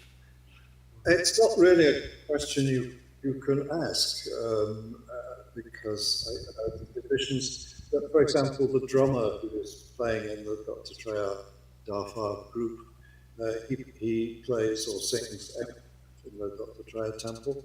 But then if the Buddhists are celebrating a festival, you find him singing with their group, their bhajan group, which is a different style.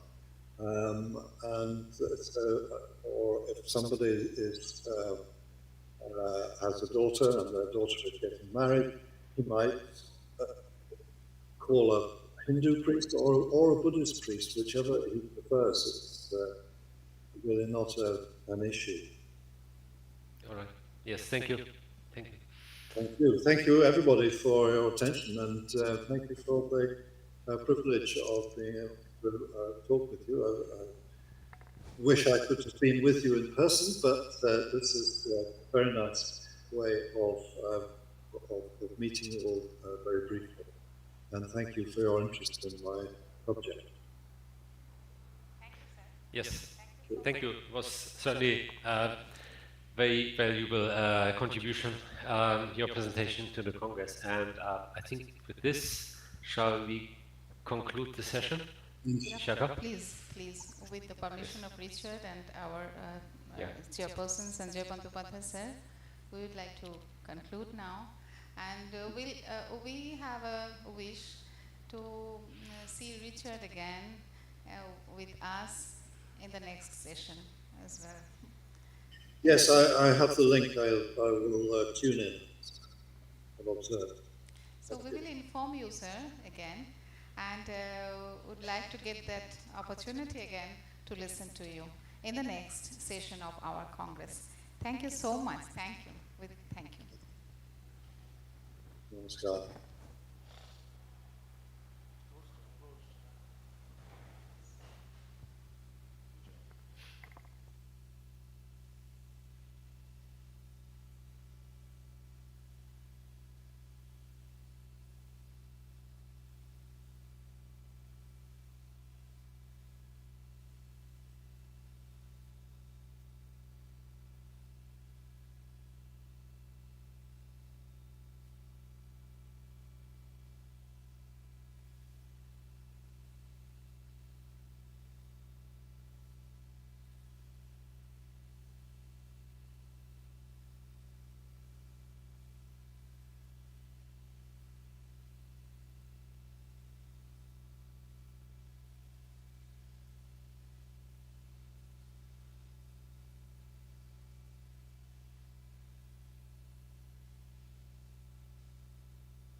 all the participants joining online,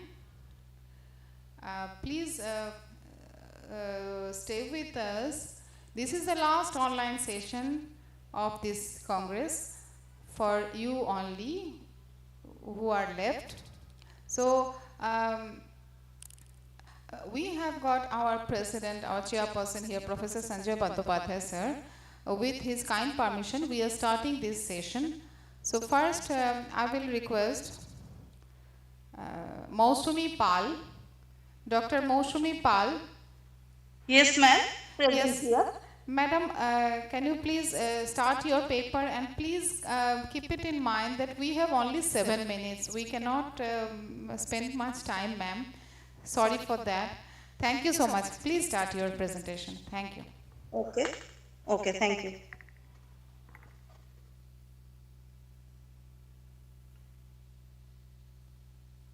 Good afternoon, ma'am. Today, my paper is Interdisciplinary Approaches of Musicology and Performing Arts.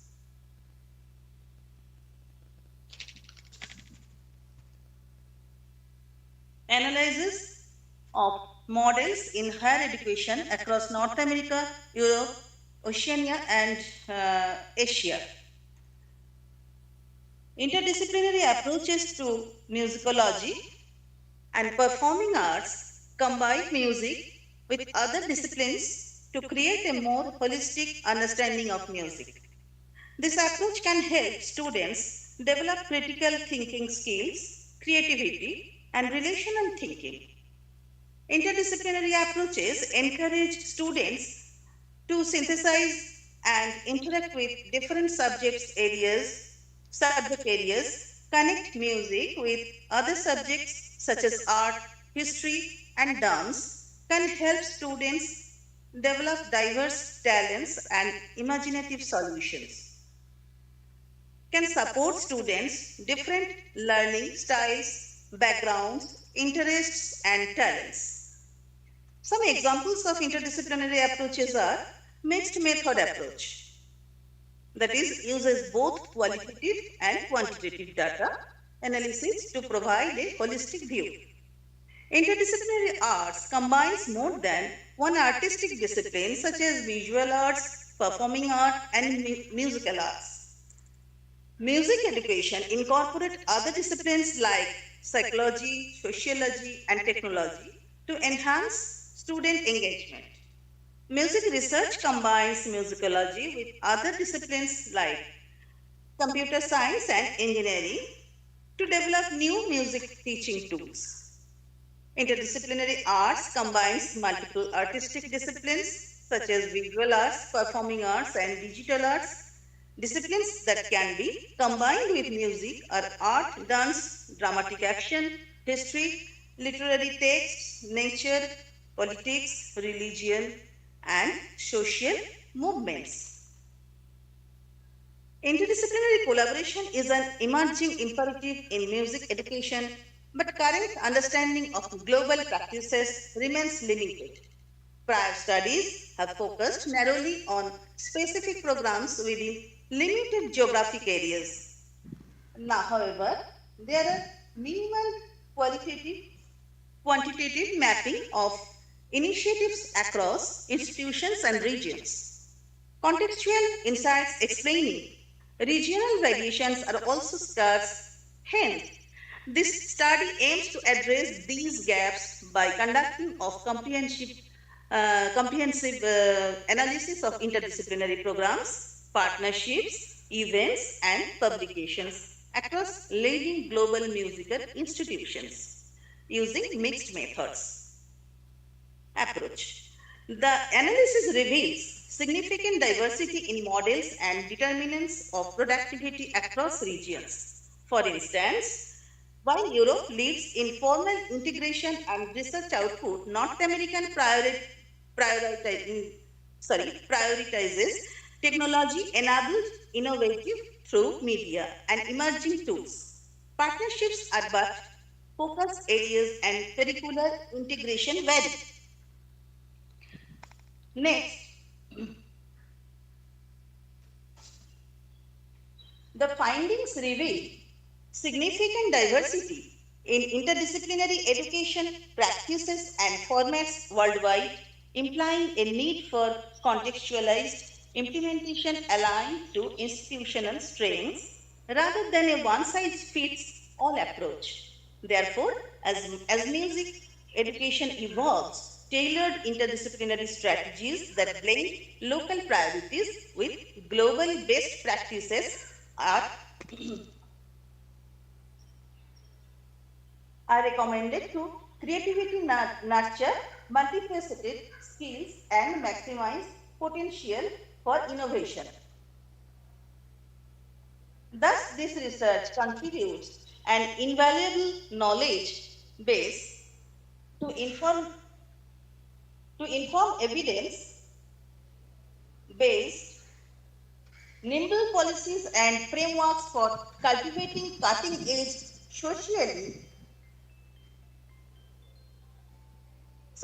socially engaged musicians and ventures worldwide. Thank you.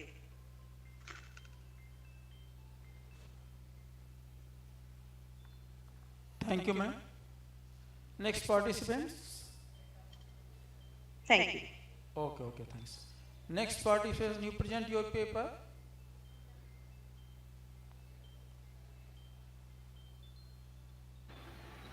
अगले वक्ता कौन हैं?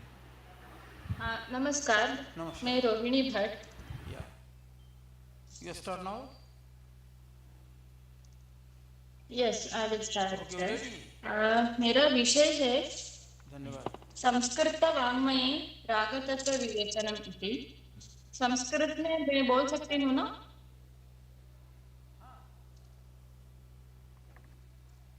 आप बोलिए जिसमें बोलना चाहती हैं। आप जिसमें सहज हों उस भाषा में आप बोलें।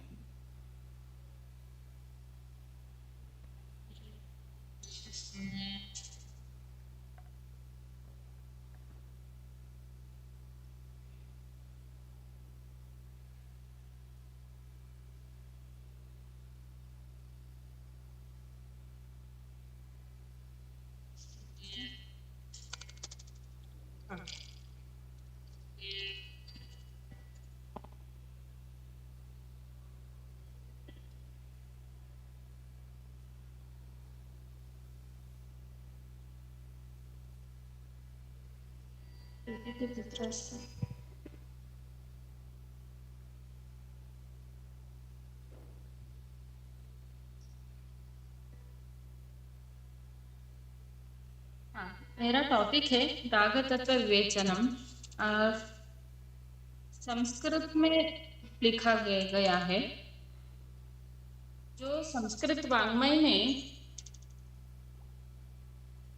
प्रारंभ से लिया है, वेद वाङ्मय से गीत गोविंद तक, राग तत्वं नाम किम् इत्युक्ते रागस्य मूलधर्माः 20 धर्माः सन्ति, अंशाः। थाट, जाति, वादी, संवादी, न्यासः, रसः, समयः, आरोह, अवरोह, पकड़, छायास्वरः, अलङ्कारः, स्वरलिपिः, स्वरगीतं, लक्षणगीतम्, आन्दोलनसंख्या, नादसंस्कारः इत्यादयः सर्वे मिलित्वा एते रागतत्वम् इति कथ्यते। वेदवाङ्मयतः गीत आहत्य भागत्रये एतत् ग्रन्थः शोधलेखः लिखितः अस्ति। प्रथमभागः वेदवाङ्मयतः गीतगोविन्दपर्यन्तं, द्वितीयभागः सङ्गीतरत्नाकरतः रागतरङ्गिणीपर्यन्तं, तृतीयभागः रागविबोधतः रागकल्पद्रुमाङ्कुरग्रन्थपर्यन्तम्। प्रारम्भे वेदवाङ्मये आगच्छति ऋग्वेदे सरस्वतीमन्त्राः, सामवेदे सप्तस्वरस्य उल्लेखाः सन्ति। यथा गातुं तावत् समयः नास्ति अत्र, किञ्चित् गायामि। पावकानयीया सरस्वती वाजेभिर्वा जीनायि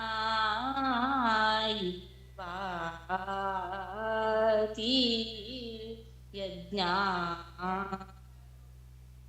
जैसे मैंने बोला प्रारंभ से वेद वांग्मय तो सामवेद का हो गया। द्वितीय वांग्मय जो है नारदीय पुराणम, लेकिन इसमें संगीत के बारे में बताया गया है, लेकिन राग का नाम है, लेकिन राग का मूल क्या है कुछ भी नहीं बताया गया है। नारदीय पुराण मतलब नारदीय शिक्षा जो ग्रंथ है उसमें सप्तस्वराः त्रयोग्रामाः मूर्छना सब इसमें श्लोक रूप में लिखा गया है। उसके बाद आता है भरत मुनि का नाट्यशास्त्र। नाट्यशास्त्र में जाति गायन नेपथ्य कला रस के बारे में षष्ठाध्याय में अधिक से बोला गया है, लेकिन संगीत के बारे में या राग के बारे में स्पष्ट उल्लेख नहीं मिलता है। सिर्फ नेपथ्य कला को संगीत माना गया था। उसके बाद आते हैं मतंग मुनि के बृहदेशी। उसमें प्रथमतया राग का शब्द का उल्लेख किया है। वही बताया है, हम सब लोग जानते ही हैं कि योसौ ध्वनि विशेषस्तु स्वरवर्ण विभूषितः रंजको जनचित्तानां स रागः उदाहृतः। ऐसे राग का प्रथम उल्लेख मतंग मुनि ने बृहदेशी में किया है। उसके बाद जगदेक मल्ल बहुत सारे ग्रंथ आए हैं, लेकिन इसमें राग का तत्व मतलब राग के ऊपर जिन्होंने ज्यादा बताया है वही लिया गया है। गीत गोविंद के जयदेव का इसमें प्रथम लक्ष्य ग्रंथ है। ये 13 शताब्दी में अष्टपदी मिलता है हमको। आप देख सकते हैं, ललित लवंग लता परिशीलन कोमल मलय समीरे, इस तरह अत्यंत लयबद्ध राग के बारे में लिखा गया है। मतलब देखिए, राग केदार राग है, ताल कहरवा है, सिर्फ उल्लेख मिलता है, लेकिन कहीं भी गाया हुआ तो स्वर लिपि कहीं भी उसका प्राप्त नहीं होता है। उसके बाद संगीत रत्नाकर में प्रबंध गान पद्धति है। संगीत सार ग्रंथ आया स्वामी विद्यारण्य जी का। आलापन मतलब राग के संबंधित अनेक सारे विषय बताए गए हैं। संगीत दामोदर, मानक कुतूहल। यहाँ उसके बाद आता है श्रीमन लक्ष्य संगीतम, विष्णु नारायण भातखंडे जी ने किया है। वो एक न्यायवादी थे और संपूर्ण भारत घूमकर उस समय घराना पद्धति था, तो उन्होंने प्रथम बार घराना पद्धति को करके निकाल कर कॉलेज में संगीत विद्या का ये करने के लिए प्रारंभ शुरू किया, सिलेबस बनाया और हिंदुस्तानी संगीत के लिए शिस्त मतलब कितना अच्छी तरह से है क्रमबद्ध। उन्होंने स्वर गीत, लक्षण गीत और अनेक तालों में विलंबित हो, द्रुत हो, अनेक तालों में उन्होंने रचना एकत्रित क्रमिक पुस्तक मालिका में डाला। तो उसका मूल जो है काशीनाथ शास्त्री अपा तुलसी जी का राग कल्पद्रुमांकुर ग्रंथ है। ये अत्यंत विशिष्ट ग्रंथ है जो संस्कृत में उपलब्ध है। एक श्लोक में पूर्ण राग का परिचय उन्होंने लिखा है। इतना अच्छा ये ग्रंथ है, जो संस्कृत जानते हैं वो भी शायद इसको हल नहीं पाते हैं, क्योंकि सारंग का एक उदाहरण है सारंग राग का। उन्होंने एक ही श्लोक में वृंदावनी सारंग, मधुमत सारंग और मधुमत सारंग, शुद्ध सारंग, इस तरह 3-4 रागों का श्लोक, परिचय श्लोक एक ही श्लोक में लिखा है। उनका काल परिचय वो खुद लिखे हैं। काशीनाथ तुलस्यपा विरचितः कल्पद्रुमांकुरो विंशत्युत्तर मुख्य राग शतसच्छ श्लोकैः समालंकृतः। मतलब 120 राग का उल्लेख श्लोक रूप में मिलता है। इस ग्रंथ का जो प्रकाशन भातखंडे जी ने ही किया है, और उन्होंने बताया भी है कि भातखंडे जी ने जो हिंदी में मतलब ब्रिज भाषा में जो लक्षण गीत रचा है, उसका मूल काशीनाथ तुलसी जी का ये मूल जो संस्कृत में है यही है, उन्होंने लिखा। तो इसका एक मैं राग श्लोक एक दिखाती हूँ। हम सब लोग जानते हैं कि जौनपुरी राग का एक लक्षण गीत जो है, मोरे सैया जीवन पूरी को सुनाए, नट भैरव को मेल बनाए, मोरे सैया जीवन पूरी को सुना, आसावरी को निसो बचाए, देव गंधार हरिध बताए, देसी अधग चतर अनुलोमक, दैवत सुर को अंश बनाए, मोरे सैया जीवन पूरी को सुनाए।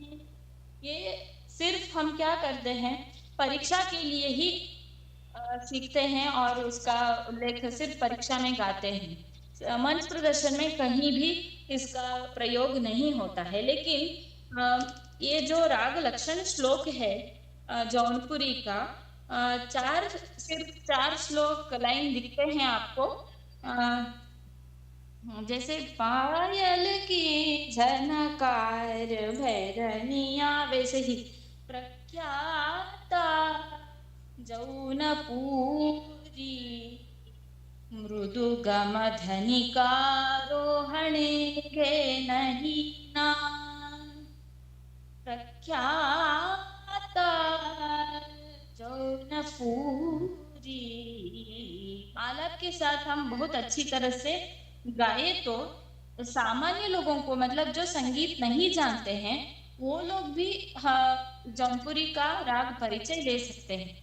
जौनपुरी मृदुगम धनिकारोहणे गे नहीं ना, संपूर्णा च अवरोहे नियतमभिहितश्च अत्र वादी निषादः।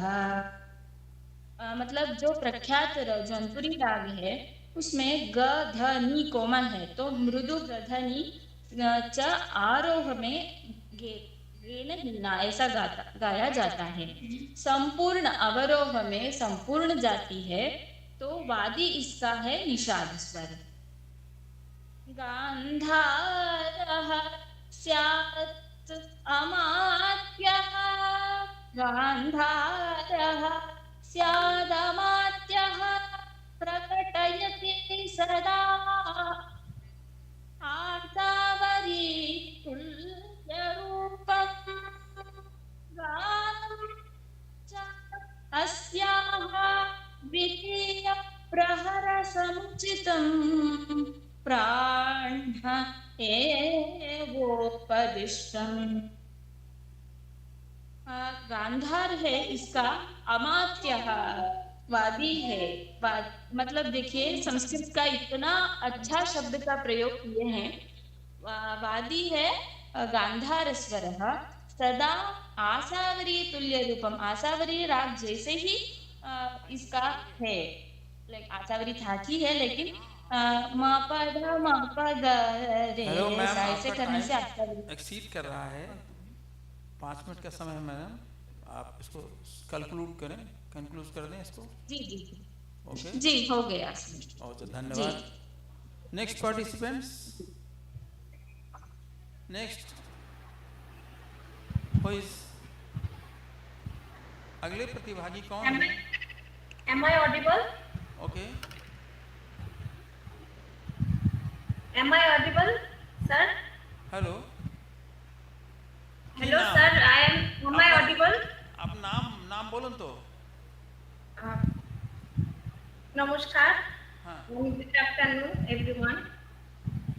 I am Shuruk Sarkar. Today I am presenting a paper titled The Impact of Technology on the Preservation and Innovation of Indian Music. I am sharing my screen.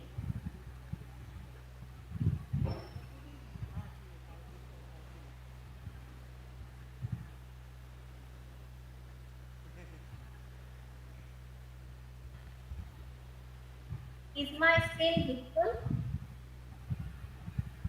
Sir?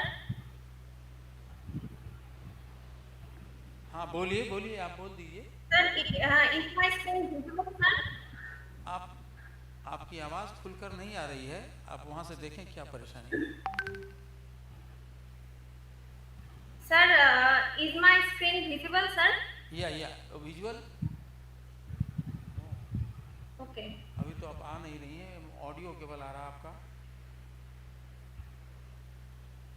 अच्छा, आप अपना वक्तव्य जारी रखें। Okay. Okay, Thank you. आप visual नहीं हो पा रही हैं।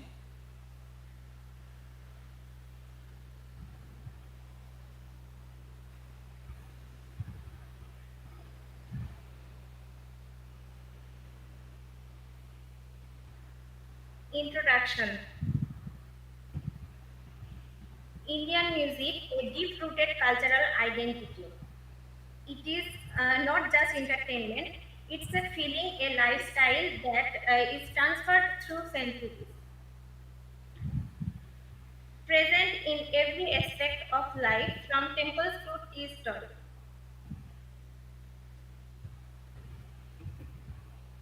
Technology influencing both preservation and innovation. Indian music has evolved, adapted with technology and what it means for its future. Next point, background of Indian music. Ancient origins, Vedic chants, Rigveda, hymns of Rigveda were sung, not spoken. Then came classical music. Folk traditions, baul, bihu, etc., which was unpolished and simple. Mughal influence, Dhrupad Khyal, nourished by kings, emperors, and saints. Next point, importance of music in Indian culture and heritage. Festivals, wedding, mourning, music is central. It is in the blood of humans. Ragas linked to time, mood, and seasons. For example, Bhairav for dawn, Malhar for rain, etc. Spiritual and political role. For example, bhajans, kawalis, Vande Mataram.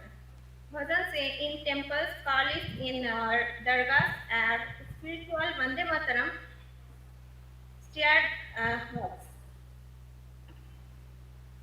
Next point, role of technology in shaping cultural practices. Recording and archiving. 902 first recording Harjan. Digital archives, Natak Academy. Music notation and digitization, Sharshala, digital transcription of ragas. Fusion of traditional ragas with electronic beats. Artists are boldly blending classical ragas with contemporary genres. So this fusion isn't just about music. It's about bridging generations. Synthesizers and hybrid instruments. Traditional instruments like tabla and veena now share the stage with synthesizers and drum machines, crafting an ethereal experience. Next point on education. Mobile apps, iShala, iTabla Pro, etc. Online tutorial, virtual reality, transports learners to immersive environments where they can practice alongside virtual maestro. Real-time feedback through AI tools. Virtual classroom, accessible to all. These tools make learning interactive, personalized, and accessible to all. Next point, music production. affordable recording technology, home studios with minimal investment, empowered artists to set up home studios for creativity without financial strain. Spotify, Apple Music, Ghana, etc. These digital platforms serve as global stages. Global reach, allowing an artist to reach audiences from Baroda to New York. Next point, challenges. Loss of authenticity. Traditional songs remixed with auto-tune. Over-smooth production reduces emotional depth. Impact on live performances. Virtual concerts replacing live energy. Shorter attention spans, effective deep listening.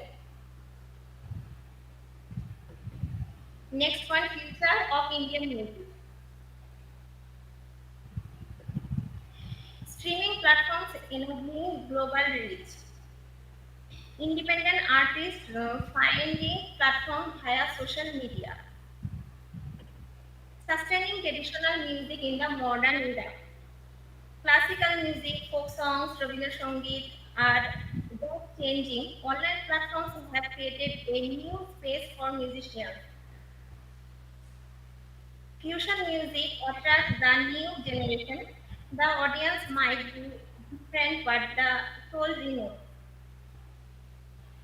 Next point, conclusion. Technology is a tool. It can preserve or destroy. Balance is essential. The past cannot be ignored and change cannot be resisted. The best way is to balance between then and now. Indian music thrives when tradition and modernity coexist. The future of Indian culture, its language, its people depends on how well they listen to those roots and how boldly they step forward. Thank you. Thank you, ma'am. Next participants. Am I audible, sir? Okay. Myself, Dr. Amrita Mojumdar. Yeah. Hello. You start now. Okay, thank you, sir. Today, my topic is historical discourse of music in Bengali literature. The historical discourse of music in Bengali literature traces the evolution of musical traditions from the early medieval period to the modern era. This study explores the deep connection between music and literary expression in Bengal. Through historical references and textual analysis, this paper provides insights into how Bengali music evolved alongside its literature, reflecting socio-religious transformations over the centuries. Introduction part is: the historical discourse of music in Bengali literature reflects a rich and evolving tradition that intervenes with the cultural and literary progress of Bengal. During the region of the Pal and Sen dynasties, Bengali literature, music, and culture saw significant advancements. Before this, literary and musical compositions in Bengal were primarily in Sanskrit or Prakrit. Understanding the musical background of Bengal requires an exploration of its literary history. To know the musical background of Bengal, we have to search the history of art literature of Bengal.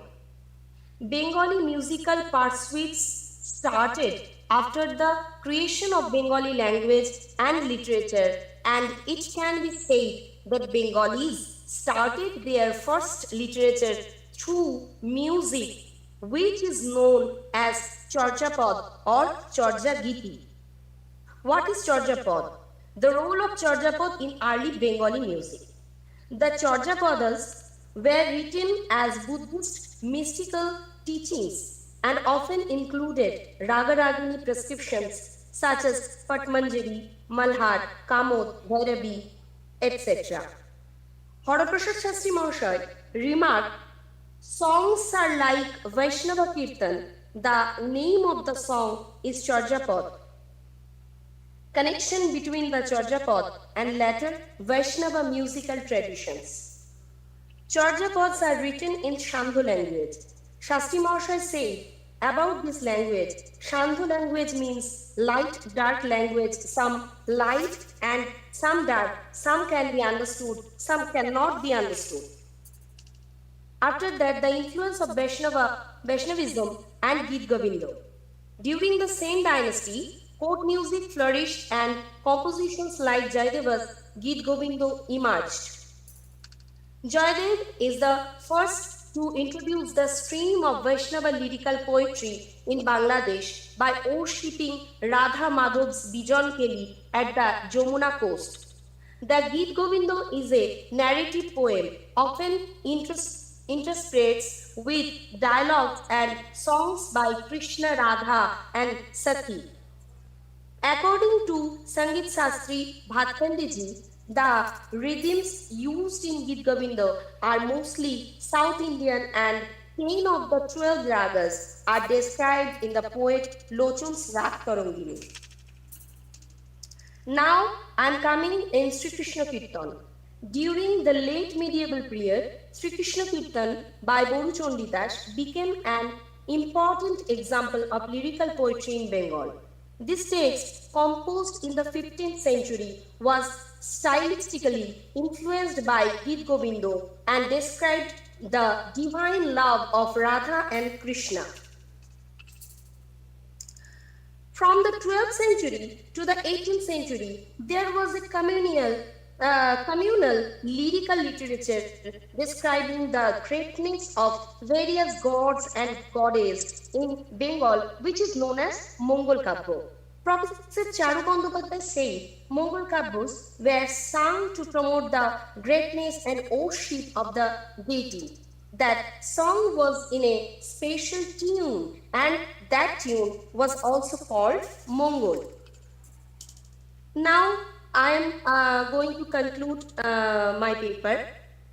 The historical trajectory of Bengali music and literature reveals a continuous evolution from Buddhist Charjapad to Vaishnava Kirtans and Mongol Kabyas. The Ragragini structures in these compositions indicate the musical sensibilities of Bengalis.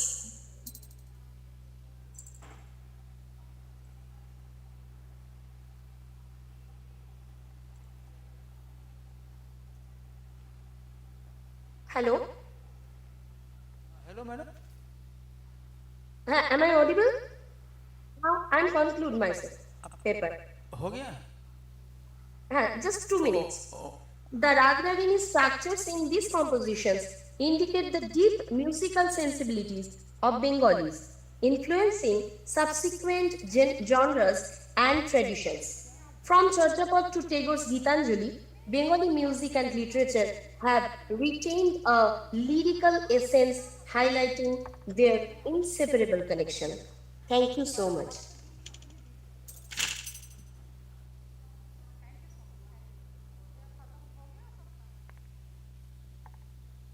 Thank you so much. Thank you, ma'am, for your nice presentation.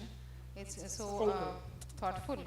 And now I request if there is anybody who is left out, because otherwise we will conclude the session and we'll start the valedictory session, the last Ma'am, one candidate is here. With my phone, she will connect with you. Just a minute. Okay, I request to Dr. Shapnadeepa Gandhi. Shapnadeepa Ganguly. Dr. Shapnadeepa Ganguly, please join us and present your paper. নমস্কার madam, আমি স্বপ্নদীপা গান্ধী। নমস্কার। নমস্কার। আপনি আপনার পেপারটি আপনাদের প্রেজেন্টেশনটা করুন। Thank you. হ্যাঁ হ্যাঁ হ্যাঁ হ্যাঁ আমার বিষয় হচ্ছে প্রসঙ্গ রবীন্দ্রসঙ্গীত গায়ন রীতির পরিবর্তন। দেখুন, আমরা জানি যে রবীন্দ্রনাথ নিজেকে কবি হিসেবে আখ্যা দিলেও গান ছিল তার সবচেয়ে প্রিয় সৃষ্টি। নিজের গান গাওয়ানোর জন্য তিনি একটা পরিশীলিত পরিমণ্ডল তৈরি করতে উদ্যোগী হয়েছিলেন, যার ভিত্তি নির্মাণের কাজ কিন্তু শুরু হয়েছিল জোড়াসাঁকোয়, তারপরে শান্তিনিকেতনে। আমরা জানি প্রথম যুগে যে সমস্ত রবীন্দ্রসঙ্গীত শিল্পীরা ছিলেন তাদের অনেককেই রবীন্দ্রনাথ নিজে সঙ্গীত শিক্ষা দিয়েছিলেন। তার জীবিতকাল থেকে এমনকি তার দেহাবসানের পরে এই শিল্পীরাই রবীন্দ্রসঙ্গীতের প্রসারে উদ্যোগী হয়েছিলেন। ক্রমশ গানের আসর, রেকর্ড, রেডিও এই সমস্ত মাধ্যমের মধ্যে দিয়ে রবীন্দ্রসঙ্গীত মানে সম্ভ্রান্ত এলিট যে ব্যাপারটা, এই গণ্ডিটা পেরিয়ে সাধারণের মধ্যে প্রবেশ করতে থাকে। তা গানের আসরে তখন ধ্রুপদ, টপ্পা ঠুমরি এই সমস্ত পরে একটা রবি বাবুর গান হোক এরকম একটা দাবি আসতো। সেই সময় রবীন্দ্রসঙ্গীতকে রবি বাবুর গান বলেও কিন্তু বলা হতো, একটা রেওয়াজ ছিল এটা। তো শিল্পীরা আর পাঁচটা গানের মতনই রবীন্দ্রসঙ্গীত গেয়ে দিতেন। রবীন্দ্রসঙ্গীতের বৈশিষ্ট্যগুলো যে তখন খুব সুন্দরভাবে বজায় থাকতো এমনটা কিন্তু হতো না। অর্থাৎ আমরা দেখতে পাচ্ছি যে গায়ন রীতির পরিবর্তনটা, তার গায়নশৈলীটা তখন থেকে কিন্তু পাল্টাতে শুরু করে। এমনকি রবীন্দ্রনাথের জীবিতকালে ভুল কথা এবং সুরে রেকর্ড হয়ে যায় রবীন্দ্রসঙ্গীত। বাণিজ্যকরণের পর থেকে মনে হয়, রবীন্দ্রসঙ্গীতের বাণিজ্যকরণের পর থেকে এই কথা সুরের পরিবর্তনটা আরেকটু বেশি মাত্রায় শুরু হয়েছে বলে মনে হয়। সিনেমার জগতে রবীন্দ্রসঙ্গীতের ব্যবহারটা রবীন্দ্রসঙ্গীতের প্রসারে খুব সাহায্য করলেও এই ভুলভ্রান্তির সম্ভাবনাটাকে কিন্তু বাড়িয়েছিল। এরপর 125তম জন্মজয়ন্তী বা রবীন্দ্র জন্ম শতবর্ষ এই সমস্তগুলোতে আমরা দেখি যে গানের অনুষ্ঠানের একটা জোয়ার আসে, এবং জোয়ার কিন্তু অনেক জিনিসকে ভাসিয়ে দেয়।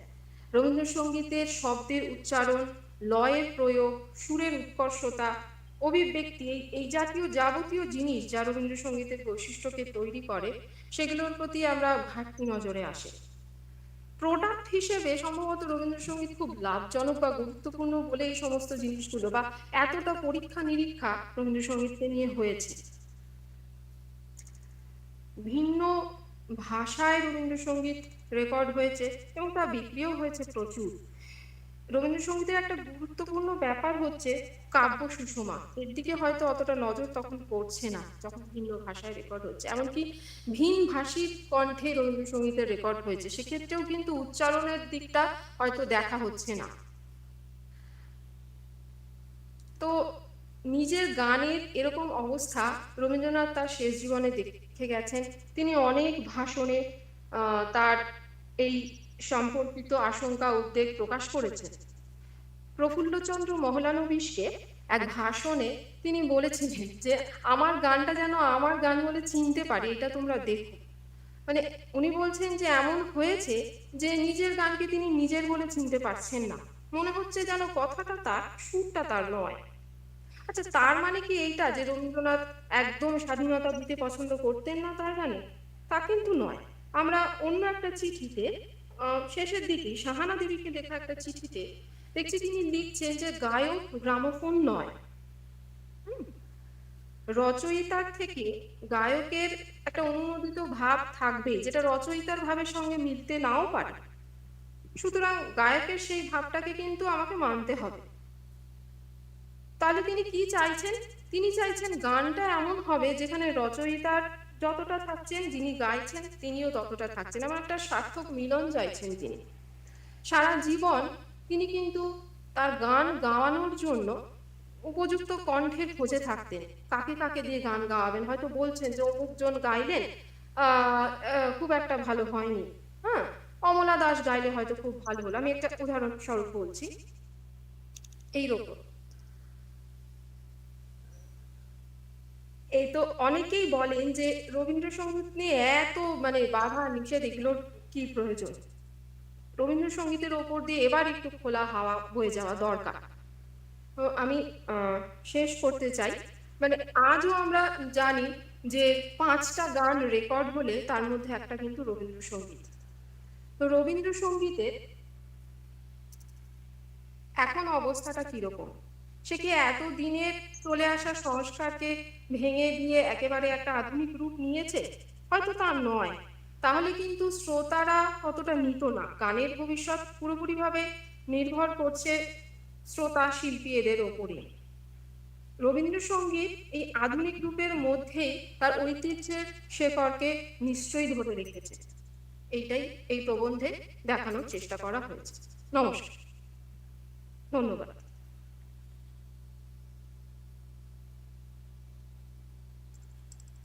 হ্যাঁ ম্যাডাম, শোনা যাচ্ছে? Thank you so much Antara Majumdar. And আমরা আমাদের স্বপ্নদীপা গান্ধী, স্বপ্নদীপা গান্ধী ম্যাডাম, স্বপ্নদীপা আমি গাঙ্গুলি, ভেরি সরি, স্বপ্নদীপা গান্ধী। স্বপ্নদীপা গাঙ্গুলি, আপনাকে অনেক ধন্যবাদ, একটা সুন্দর পেপার আপনি প্রেজেন্ট করেছেন। আমাদের এই ইন্টারন্যাশনাল কংগ্রেসের সেকেন্ড সেশনের অনলাইন যে সেশন চলছিল 2 দিন ধরে, তার এইটাই ছিল শেষ পেপার। এবং এবার আমরা কিছুক্ষণের মধ্যে ভ্যালিডেক্টরি সেশনে চলে যাব। আমরা এর মাঝখানে একটা ব্রেক নিয়ে নিচ্ছি। সকলের সঙ্গে থাকুন। Thank you so much, many thanks, সবাইকে ধন্যবাদ।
ঠিক আছে আমি বলছি।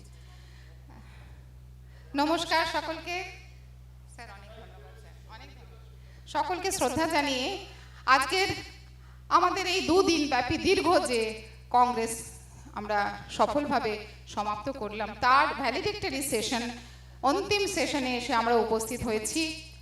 আমরা এই ভ্যালিডিক্টরি সেশনে আমাদের যারা সিনিয়র মোস্ট যে সমস্ত অধ্যাপক অধ্যাপিকারা আমাদের সাথে ছিলেন, আমাদেরকে এগিয়ে নিয়ে গেলেন, তাদেরকে আমরা তাদের কাছ থেকে দু কথা শুনে আমাদের এই সমাপ্তি দিকে আমরা এগিয়ে যাব। তো আমরা অনুরোধ করব যে we request all our seniors officials of ICIMPA to please start the valedictory session and share their experience and advice for continuing these sessions just before we conclude. So we request Professor Ved Prakash Arya, the senior most. Ved Prakash Arya, Professor Mithila Lalit Narayan विश्वविद्यालय, बहुत परिश्रम करके बहुत कष्ट उठा के वो आए। सर बैठिए। हाँ जी, वो आए यहाँ पर हमारे साथ दिया, उनको हम नमन करते हैं, उनके प्रति श्रद्धा हम प्रकाश करते हैं सर, प्रकट करते हैं। और इसके बाद हम रिक्वेस्ट करते हैं professor Sanjay Bandopadhyay sir, please come sir, the president of ICIMPA and lifetime achievement award winner for outstanding contribution to the field of Indian musicology and sitar, Professor Sanjay Bandyopadhyay sir. Now we request Professor Debashish Mondal sir and Kavita ma'am together. I request Professor Kavita Chakraborty madam from Jodhpur University. Ma'am, please stay with us like as you are staying. You are so wonderful.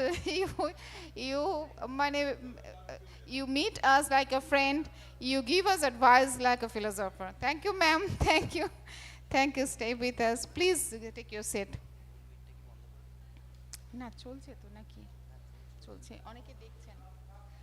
Thank you so much. Thank you. Now we request Professor Debashish Mondal sir. Please take your seat, sir.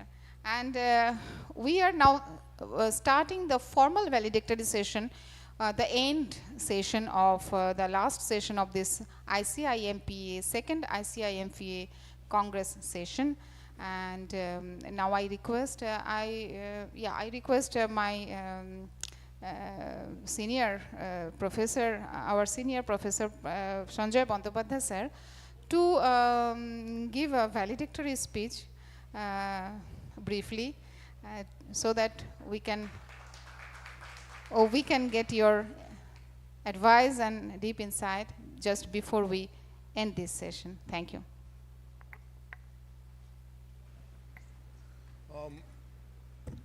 I prefer to go with Bengali because I prefer formality over better communication. I believe Hindi में बोले अच्छा okay, तो Hindi is good right.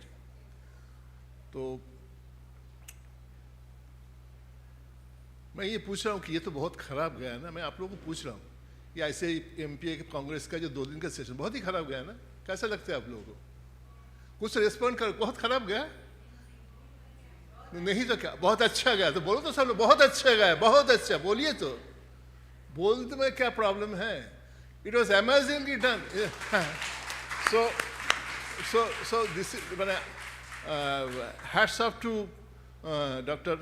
Vishakha कि ऐसा जो है दिन रात एक करके, क्योंकि मैं तो इधर था ही नहीं, मैं बेंगलोर में था, तो whatever I understood कि इन्होंने बहुत ज़्यादा मतलब कायिक श्रम तो दिए ही है, मानसिक श्रम भी बहुत ज़्यादा दिया है। इस जगह पर आ गए थे कि लगभग वो टूटने वाली थी, ऐसा मुझे लग रहा था। तो बहुत अच्छा था।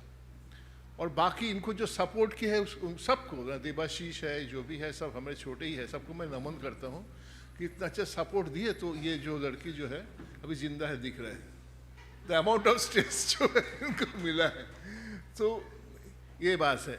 तो इसमें अच्छा ही बहुत कुछ है। अच्छा तो सब लोग बोलेंगे, मैं तुझे बूढ़ा भी बोल दूँ तो चलेगा? तो बुरा ये है कि बुरा कुछ नहीं है, लेकिन जैसे पूरा टीम है, इनको एक मीटिंग करनी चाहिए इसके बाद और राइट डाउन कि कहाँ पे आप लोग और अच्छा कर सकते थे।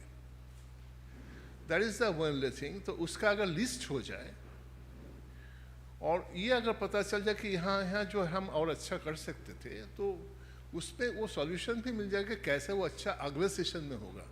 क्योंकि देश जैसा आगे जैसे हिंदुस्तान की स्थिति 20 साल पहले जो थी, अभी उससे दूसरी स्थिति में है। अभी एकदम से वर्ल्ड के top of the land nation जैसा इनके पोजीशनिंग हो गया, तो धीरे धीरे ही होता है। क्या कुछ प्रॉब्लम है? माइक्रोफोन अच्छा क्लोज होना चाहिए। Okay good. So the point is, जो मैं कह रहा था कि हमारे देश की स्थिति जो ज़बरदस्त, अब हमारे देश और पाकिस्तान तो मतलब एक साथ ही अलग हुए ना, पर अलग अलग हुए, लेकिन उनकी स्थिति और हमारे स्थिति में ज़मीन आसमान की फ़र्क है। तो ऐसा धीरे धीरे होता है प्रोग्रेस। तो ICIMPA second session, second Congress है, तो इसमें जो हम अगर सीख लेंगे, क्योंकि गलती होना बहुत अच्छी बात है, मैं बहुत अच्छा समझता हूँ। गलती होने से हमें ये समझ में आता है कि भाई कैसे इसको रेक्टिफाई की जाए। अगर सभी अच्छा कर लेंगे तो क्या बचेगा। तो इसको हम बेशक एकेडमिकली लिस्ट करें, जैसे अगर रिसर्च वो है, मतलब कांग्रेस है मोस्टली फोकस्ड ऑन रिसर्च, तो उनका ये डॉक्यूमेंटेशन भी रिसर्च जैसा डॉक्यूमेंटेशन होना चाहिए। यहाँ पे स्कॉलर्स लोग हैं, वो अपनी जो जहाँ पे हम और अच्छा कर सकते हैं उसका एकदम से बुलेट पॉइंट करके 2 पॉइंट, 10 पॉइंट, 20 पॉइंट, 200 पॉइंट जितना भी है करें, करके फिर अपना दिमाग लगा कि हम इसको कैसे करेक्ट कर सकते हैं। तो इसमें कम से कम जो मेजर पॉइंट्स है, जैसे 200 पॉइंट हमारा गड़बड़ था, ये 10 पॉइंट गड़बड़ था, तो कम से कम उसका 70% मीट होना चाहिए। सब मीट नहीं होगा, नेक्स्ट सेशन में मीट होना चाहिए। उसमें क्या है, हमारे सेटअप की प्रॉब्लम है कि कहाँ पे प्रॉब्लम है, कि हमें समय का प्रॉब्लम है, क्या प्रॉब्लम है, वो सब निकल जाएगा। मतलब उसमें कोई प्रॉब्लम है ही नहीं, मतलब वो तो हो ही जाएगा। और तीसरा जो है, मैं ये रिक्वेस्ट करूँगा, जो मैं अपने उसमें किया है कि अपना जो छोटा सा प्रेसिडेंशियल एड्रेस है उसमें बताया था कि sustainability is very important. Sustainability मतलब किसी भी चीज़ का सस्टेनेबिलिटी, जैसे मैं बता रहा हूँ, अब बुरा मत मानना, रिचर्ड व्हीटस जो है हमारे वर्ल्ड के, हमारे एरिया के, माने एथनोम्यूजिकोलॉजी का एक टॉप नाम है। रिचर्ड व्हीटस के, ये रिकॉर्डिंग हो रहा है क्या? I wish it were not recorded. Anyways, but this is not to be documented, this area is not to be documented. Recording हो रहा है, आपको उसको एडिट करके उड़ा देना। तो रिचर्ड व्हीटस जो है हमारे वर्ल्ड के वन ऑफ द टॉप एथनोम्यूजिकोलॉजिस्ट है, लेकिन उनके लेक्चर में हम, मैंने विशाखा, मेरे विशाखा बोले सर इधर आके एक साथ बैठ जाएगा, उनको बहुत बुरा लग रहा है। उसके प्रज्ञा पीछे बैठ गए, तो मेक इट 3 और 4, और पूरे ऑडिटोरियम में 3-4 लोग थे रिचर्ड व्हीटस के लिए। तो ये जो है हमारी स्थिति, हमें समझना पड़ेगा कि रविशंकर जी का बजाने में अगर 10 लोग हैं तो ये ठीक नहीं है। और इसीलिए ऐसा है कि सस्टेनेबिलिटी डिफाइंड नहीं है, कैसे ये सस्टेन करेगा। तो मेरा सिर्फ ये आप लोगों सबसे गुजारिश है कि आप लोग, आपके जो रिसर्च है, आपको जो चिंतन है, आज के परिप्रेक्ष्य में जोड़ने का प्रयास करिए। ये करेंगे तो सबके लिए भलाई है, आपके बच्चे के लिए भलाई है, आपके लिए भलाई है, आपका पोजीशनिंग बहुत अच्छा हो जाएगा। You will be position with tech people, मतलब टेक का भला करो ना। इतने बड़ी बड़ी बात मैं कर ले तो बुढ़ा हो गया, उल्टा उल्टा बकता हूँ, लेकिन आपको क्षमा कर देना। But that is my take, कि आपने अगर गलती की है, बहुत अच्छा की है, लेकिन आपने जो प्रयास किया है उसको मैं बहुत बहुत तारीफ करता हूँ कि अपना प्रयास बस अमेजिंगली गुड और एकदम से बहुत अच्छा था।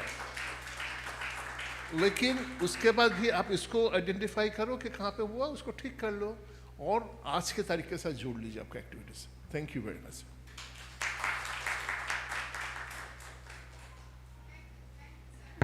Thank you so much, sir. Thank you. This is so wonderful that you picked up the drawbacks, actually, what is needed.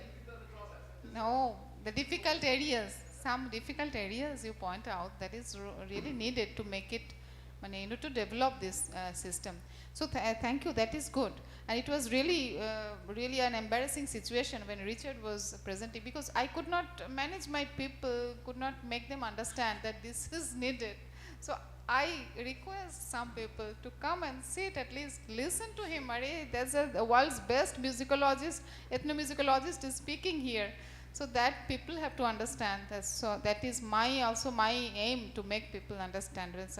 So I'm trying on that track. Thank you, sir.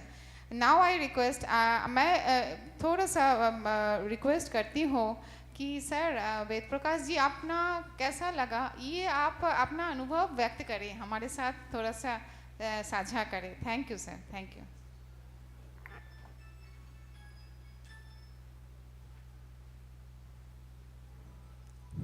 धन्यवाद madam.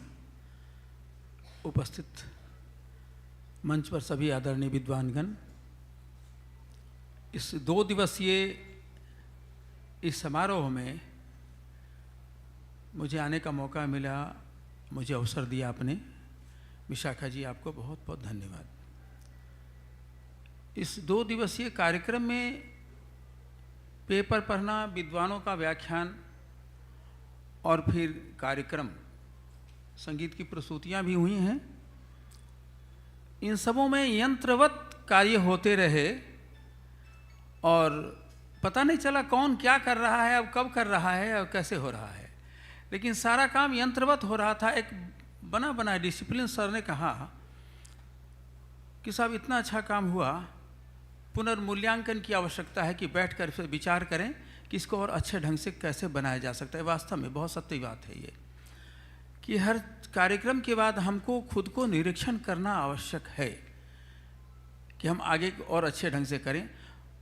और इस seminar और इस कार्यक्रम के माध्यम से जितने भी स्कॉलर्स हैं, जो हमारे अध्येता हैं, उन सबों को एक सीख मिली कि कैसे हम कोई कार्यक्रम आयोजित कर सकते हैं.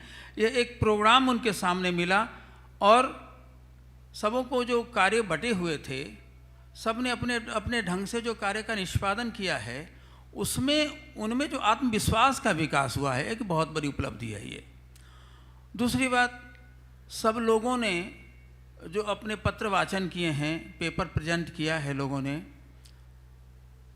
एक बात का ख्याल रखना चाहिए. और मैं समझता हूँ जो कुछ लोग यहाँ हैं कि अगर हम किसी विषय पर अपना व्याख्यान नियोजित करते हैं या उसका हम कार्यक्रम बनाते हैं तो अधिक भूमिका से बचें.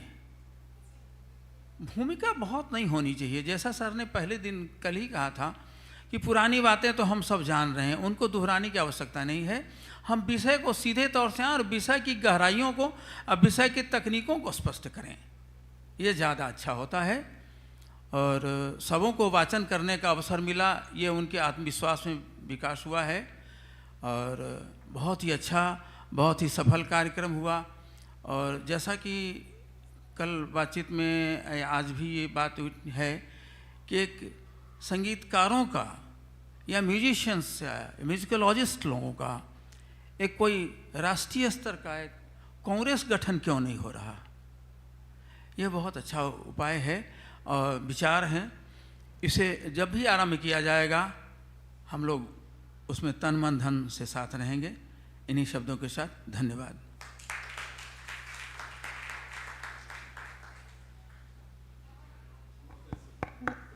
वेद प्रकाश आर्या सर को बहुत बहुत धन्यवाद. अंतर से हम उनके प्रति आभार प्रकट करते हैं. सर, आपने बहुत सुंदर, मतलब एकदम टू द पॉइंट ये बताई क्या हुआ और क्या करना चाहिए. Thank you sir, thank you so much. आप हमारे साथ रहें और अगले कार्यक्रम में ज़रूर आएँ सर. हम आशा रखते हैं आप आएंगे. और अभी हमारे सबसे प्रिय जो मैम बैठी हैं, वो सीनियर हमारे मतलब मार्गदर्शक एक तरह से. तो मैं रिक्वेस्ट करती हूँ कविता मैम को, मैम आए और आप हमें थोड़ा सा वो अपना जो अनुभव वो बताएं और अपना एडवाइस भी हमें दें. थैंक यू मैम, वही बहुमूल्य हमारे लिए. Thank you, thank you. Professor Kavita Chakraborty ma'am from Jodhpur university. मेरे लिए बड़ी खुशी की बात रही है कि मैं यहाँ के म्यूजिकोलॉजी डिपार्टमेंट में मुझे यहाँ आने का अवसर मिला, इसके लिए मैं विशेष धन्यवाद देती हूँ मैडम का, और विशेष धन्यवाद देती हूँ मंडल साहब का। इनके विशेष आग्रह पे मैं यहाँ उपस्थित हुई हूँ। और जितना मैंने इस बीच में मैं क्या है कि ज्ञान ज़्यादा प्राप्त किया है, कौन क्या बोल रहा है मैं वो सुनने में ज़्यादा बिजी रही, क्योंकि यहाँ पे एक हम अपना ज्ञान लेने आते हैं।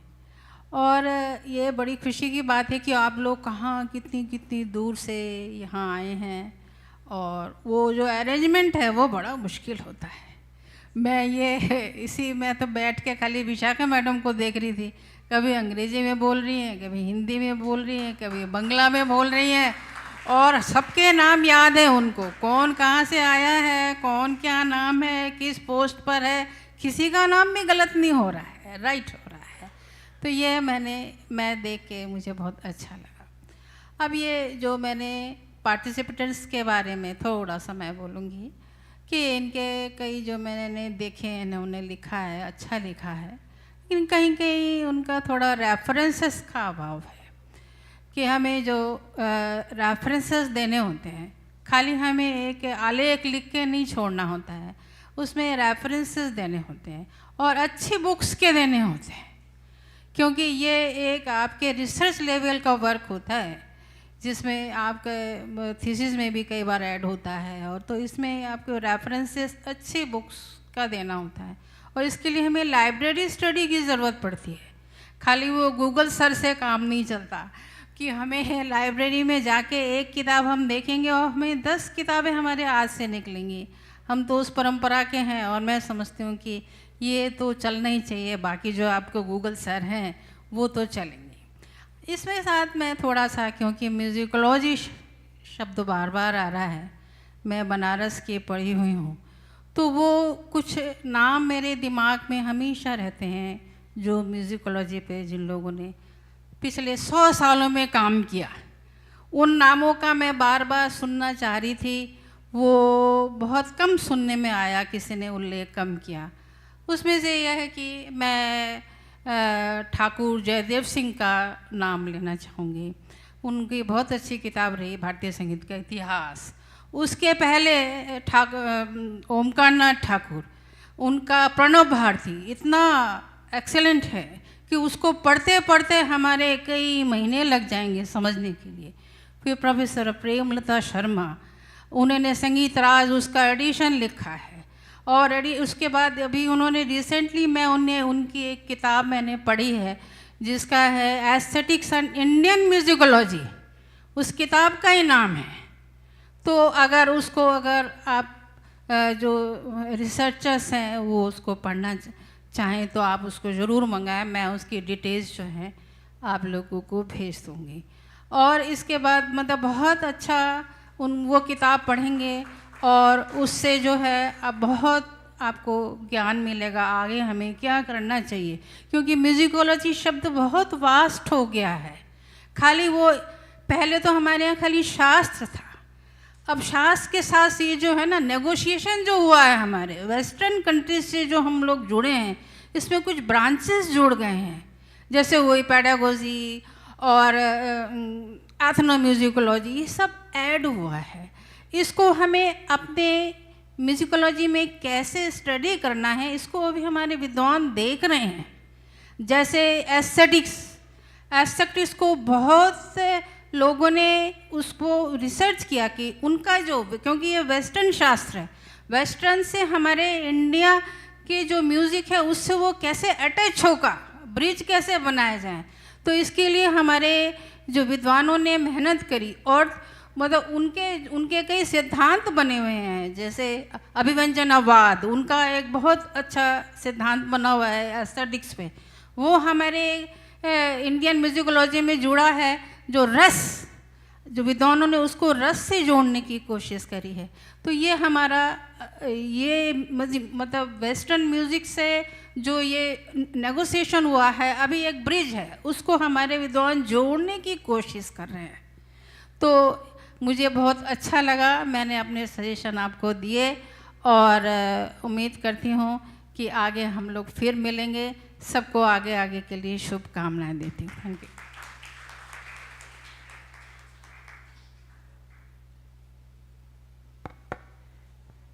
बहुत बहुत धन्यवाद मैम, आपको प्रणाम। हम नमन करते हैं, आपके आशीर्वाद चाहते हैं।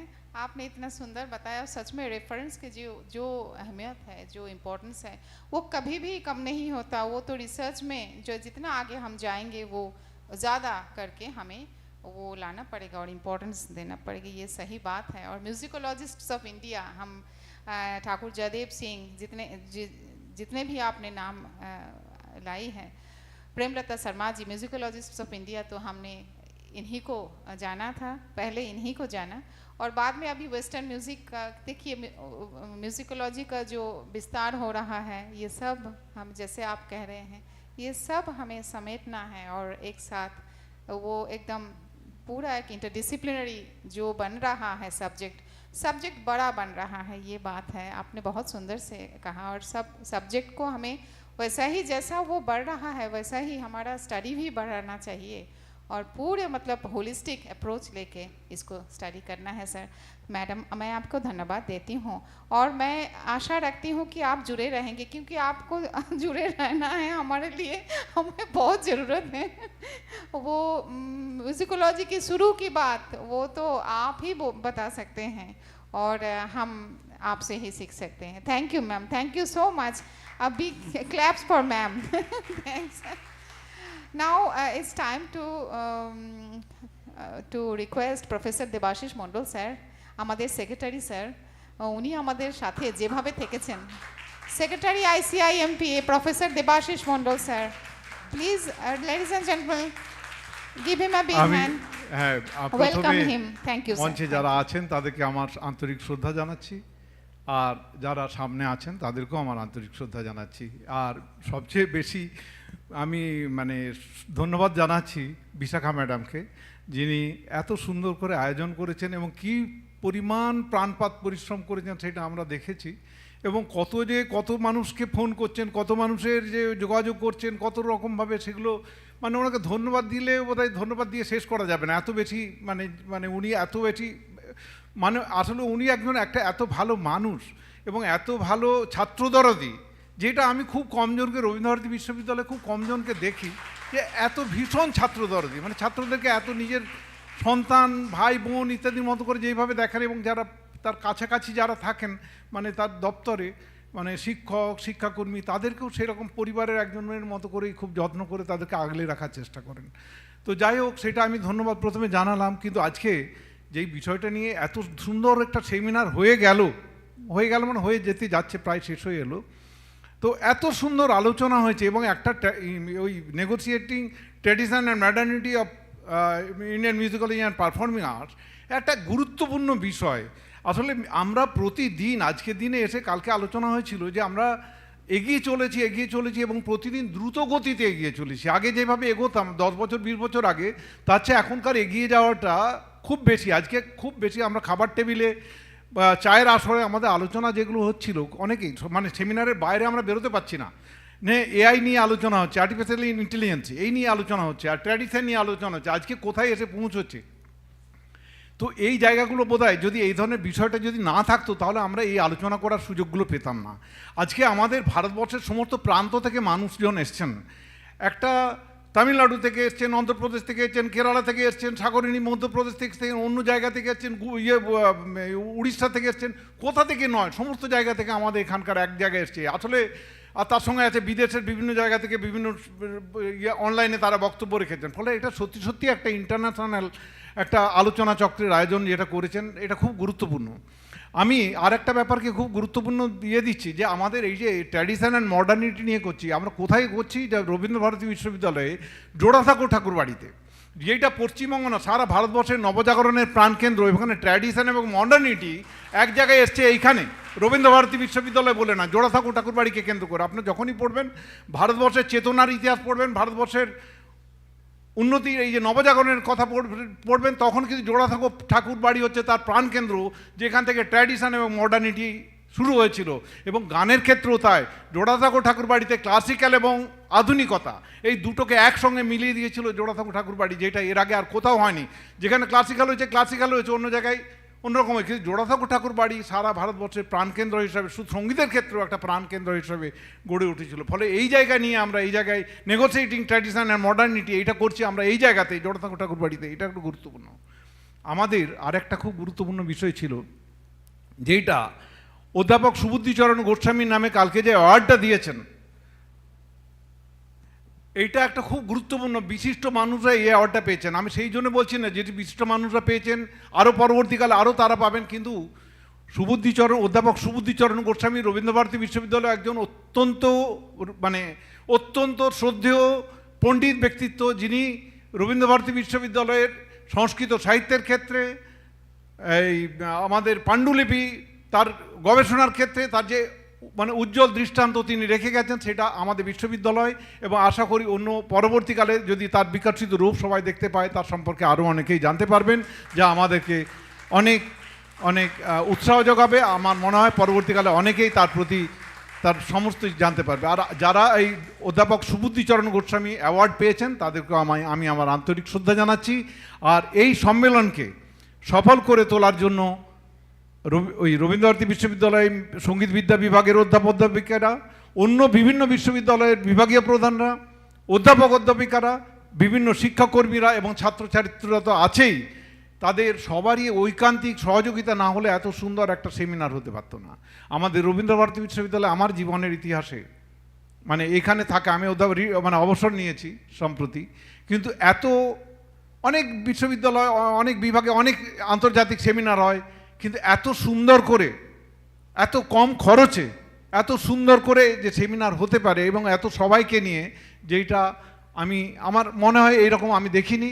আমি সেই জন্যেই এই বিভাগকে এবং বিশাখা ম্যাডামকে আমি আমার পক্ষ থেকে ধন্যবাদ জানাচ্ছি, এবং এই পরবর্তীকালেও তিনি এরকম প্রজেক্টটা চালিয়ে যাবেন এবং আপনাদের সবারই সহযোগিতা আমরা পাবো, এই আশা রেখে ধন্যবাদ জানাচ্ছি। এই যে পিছনে আছে, আমি যা বলতে যাচ্ছিলাম, যে উনি আছেন, ওনার সাথে এখনই আলো, তামিলনাড়ুর একটা বিশ্ববিদ্যালয় থেকে এসছেন, এরা সবাই এসছেন, এত সুন্দর ভালো লেগেছে। আমার মনে হচ্ছিল এরা যদি থাকতো, আমি বললাম ওনাকে যে তাহলে বিশাখা ম্যাডাম আপনাকে দিয়ে দুটো ক্লাস করিয়ে নিত, স্পেশাল লেকচার করিয়ে নিত, যে যে আমরা সাউথ ইন্ডিয়ান, উনি বাংলায় কথা বলেন দেখলাম, তো বাংলাও জানেন, অথচ সাউথ ইন্ডিয়ান মিউজিকটাকে এত ভালো জানেন। আমাদের যে ছাত্রছাত্রীদের যদি বিশাখা ম্যাডাম আপনি থাকলেই আপনাকে ব্যবহার করতে পারতেন, কিন্তু যাই হোক ওনারা চলে যাবেন।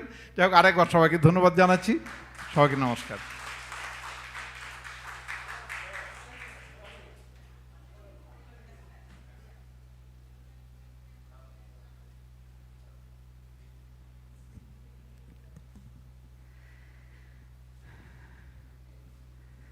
Thank you so much. Thanks to all of you.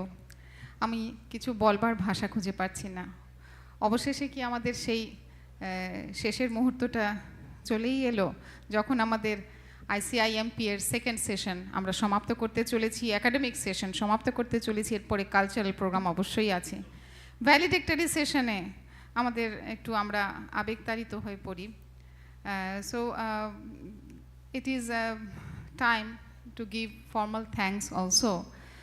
Let me extend my heartfelt thanks, the biggest thanks, to the authorities of Rabindra Bharati, the Vice Chancellor, the Honorable Registrar, Honorable Vice Chancellor, all the officials and the staff, the faculties, and all the scholars, students, and the associated people from outside, from many different universities, many different institutions, not only universities, colleges, institutions, research centers, and many different study groups were also with us to make this Congress really successful. Thank you. So I pay my, gratitudes. I extend my thanks to them. I really feel honored, really feel fortunate that all these people respond me when I call them that please come up. We can make a really nice Congress. Congress on performing arts and musicology of India, why not? We can make a very strong platform for our scholars, students, our staff, music lovers, music admirer, and the people who are walking with us in this path to find a nice place for ourselves to survive in this field as an artist, an academician connected to music and musicology. Ladies and gentlemen, I must say there is no hesitation to express that for music and performing arts, for musicology, particularly in India, which is going to be an extinct branch, obsolete branch of study, although we have a long history of Gandharva Shastra, we are forgetting all these things. Although in the outside world, study of musicology is expanding its periphery, why we don't accept that? Why we don't try for that? We have to survive actually through this path only. We can, if we can make a strong platform, then we can do it. We can actually do it, can be successful and can survive. So with these few ideas, I started, and now today, I must say that with all of your efforts, this Congress is a successful one. Thank you so much.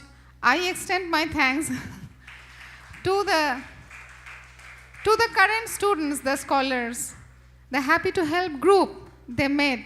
They were happy to make big efforts. They were happy to serve people enormously. They did wonderful work. They did a lot of hard work, actually. My scholars, I must name few. I must name a few like Dr. Shoikot Dash, scholars from the Department of Musicology, people and ladies and gentlemen, I must give him a big hand. Shoikot Dash, a gold medal winner for the best paper, best article. He worked day and night, I must say, for the last 6 months.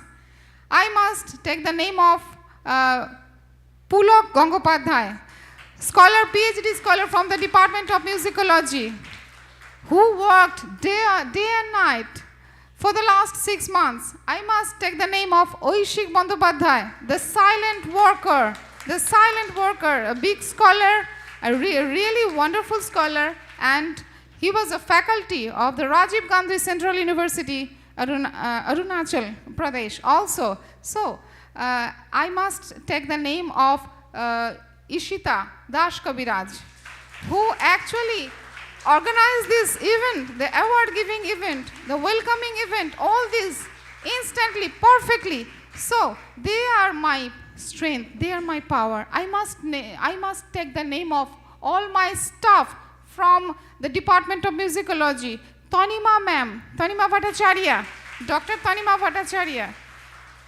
and then Sanjay Gangopadhyay, then Sudipto Malik, Dr. Jayanti Mondal ma'am, our beloved Debashish Kulobhi, our nice money accompanist, his name is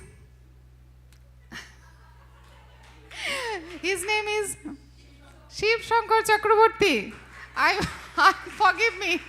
His name is Shiv Shankar Chakraborty. He worked a lot, and then finally our really respectable colleague Monica Roy Kundu, Dr. Monica Roy Kundu, she was with us really wonderfully and supported us to make this event. And then Sanjay, yes, I took his name as well. And then Ritu is there. Debojyoti Mukherjee, our respectable teachers from the Department of Musicology. Rohan Tara, one of the very prominent artists on flute. He will be performed right now. And Taposh Kumar Sardar, Rohan Tara Taposh Kumar Sardar, Kothika Kushari, PhD scholar, they are PhD scholars from the Department of Musicology. Who made this Congress successful? Not me. I was the last one, actually. I am still the last one. And all the teachers, Professor Debashish Mondal was the, Professor Debashish Mondal, what he did, actually, I cannot do that. He worked so hard, so sympathetically, he took it so seriously, so sympathetically, and so wonderfully, and he dedicated his time day and night, and his did some really hard work. He worked so hard that it became a really inspiring thing for us to follow in future. So I extend my gratitude to Professor Debashish Mondal sir. I give my thanks to the people who are giving us sound, this wonderful sound. Thank you so much. I am giving my thanks to the light, the decorators who gave us this splendid stage that's so gorgeous, and the people who are giving this LED screen, and the Shanut Babu was the last time management person, so the last moment one, the Biju da for the sound, and then the people who gave us mental strength out of this, in this auditorium, out of this auditorium, who were supporting me constantly, supporting us constantly, who were building this happy to help group, people who gave us a lot of support, strength, and showed their patience also to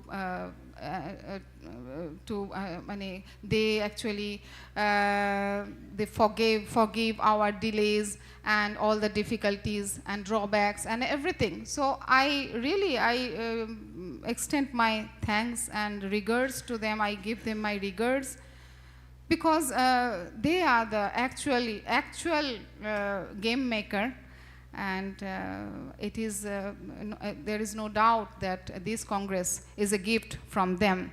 Thank you so much. With these few words, I thank you all again, and I would like to make some announcement before we leave the stage, that we were, yes. No, basically.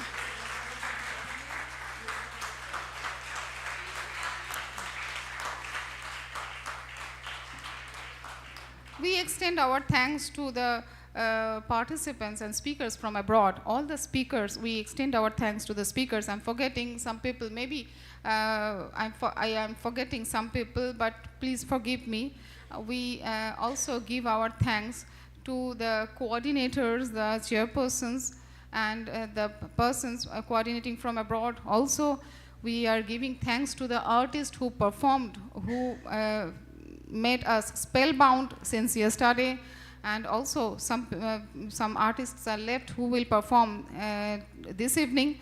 So we are beforehand we are giving them thanks and making some announcement. I have to make some announcement finally. Before that, I'm telling you there are some drawbacks, a lot of drawbacks, I know, and we are requesting people. We will be happy to receive. We are requesting people to point out the drawbacks. We will be happy to receive the suggestions also. But the difficulties, some difficulties and drawbacks were there. So all these, I will be responsible. I am the only responsible person for all the negative parts of this Congress, whatever has happened. Whatever drawbacks were there, I am the only responsible person. So whatever the difficulties you faced, you don't give any blame to my department, my colleagues, my teachers and staff, and nobody. You can tell me. I will try to solve it. Thank you so much. And the last announcement is, we were trying to give the last awards, like the best paper awards for this year, 2025. But finally, the paper came very late because I can remember that until the last day of that means the day before we started this Congress, people submitted their paper since that last day. So, but we didn't reject anybody. We accepted everyone. We gave chance to present their paper. So this was what we could do. But for this delay, for this continuous delay, we could not evaluate the paper properly so that we can give them the best paper awards this time. So we have to wait for the next Congress. Until the next Congress, we cannot announce any name for the best paper award. So please bear with us and stay with us and wait for the next Congress. By the time we will evaluate the papers and we will select the names for the best paper awards. And we will announce the names in the group, in the WhatsApp group, participants WhatsApp group. So the group will be continuing for next 2 years, as we need the time. And the publication will be done after 6 months. So we are getting 6 months time in between to prepare our paper for a really international level publication. We are trying to make contact with Routledge and or the same level of publishers, so that we can make a really good publication, international one. So stay with us and forgive all our difficulties. And thank you so much. Thank you, many thanks, thank you. And 3 cheers for ICIMPA 2025. Thanks.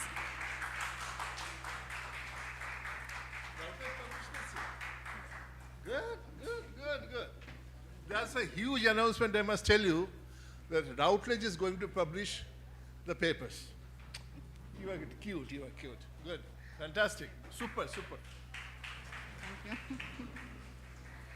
So take time and make your paper nicely with all these necessary. Follow in few months, few days actually, we will start posting the regulations how to write your paper or how to modify your paper for publication. So please follow the updates. And now I request the Happy to Help group to make the stage ready for the evening performance. Ladies and gentlemen, please welcome for our last presentation, our evening performance, Sarod and Basi. They are presenting Raganjali, Indian classical music performance. Thank you so much.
একটু দাও, না না gain দাও, 1 by 1 gain gain, ঠিক আছে। এবার high মিডটা একটু বাড়াও,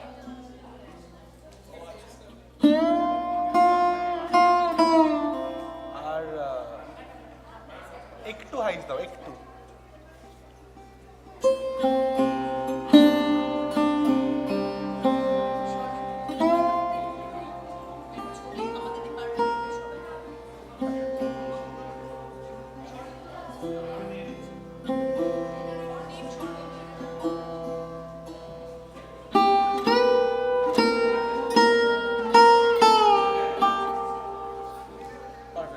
মনিটরে দাও।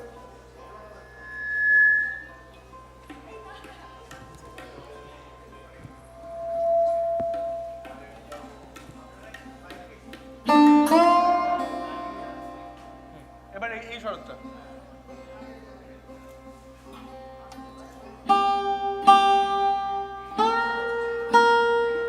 একই লাগছে। হ্যাঁ পারফেক্ট পারফেক্ট। একে দাও।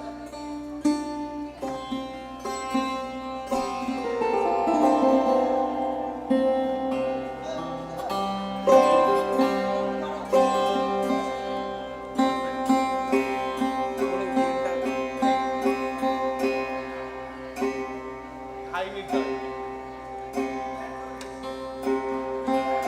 হাই মিড দাও।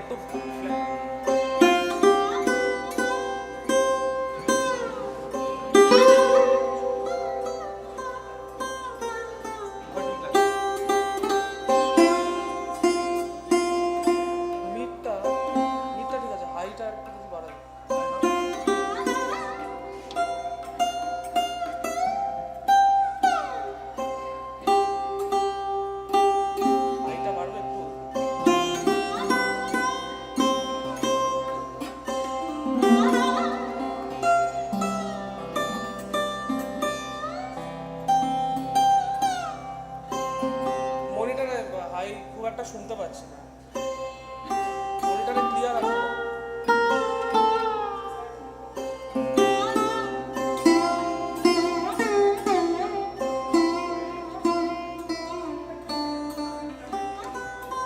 মাফ করবেন, অ্যানাউন্সমেন্ট শেষই হয় না। একটা ছোট্ট অ্যানাউন্সমেন্ট আছে, সেটা হচ্ছে যে যারা অবজারভার ছিলেন, অবজারভার পার্টিসিপেন্টস এবং আমার ডিপার্টমেন্টে যারা ছিলেন, যারা পেপার প্রেজেন্ট করেননি, শুধুই কাজ করলেন, আমাদের অনুষ্ঠান সাফল্যমণ্ডিত করে তুললেন, তাদের সবার জন্য সার্টিফিকেট আছে। আমাদের সার্টিফিকেটস রয়েছে, আমাদের যারা ডেলিগেটস রইলেন, যারা আমাদের চেয়ার করলেন, তাদের সবার জন্য, যারা কোঅর্ডিনেট করলেন, যারা আর্টিস্ট ছিলেন, আমাদের কালচারাল প্রোগ্রাম যারা পারফর্ম করলেন প্রোগ্রামে, এদের সবার জন্য সব ক্যাটাগরির সার্টিফিকেট আমাদের রয়েছে। আমরা সার্টিফিকেটগুলো ডিস্ট্রিবিউট করব ডিপার্টমেন্ট থেকে, আপনারা আমাদের সাথে কন্ট্যাক্ট করুন। আর যারা আউটসাইডার যারা রয়েছেন, অবজারভার, তাদের সার্টিফিকেটগুলো আপনারা এখনই নিয়ে নিতে পারেন। আমার ডিপার্টমেন্টের হ্যাপি টু হেল্প গ্রুপ আপনাদেরকে হেল্প করবে। Thank you so much. Thank you.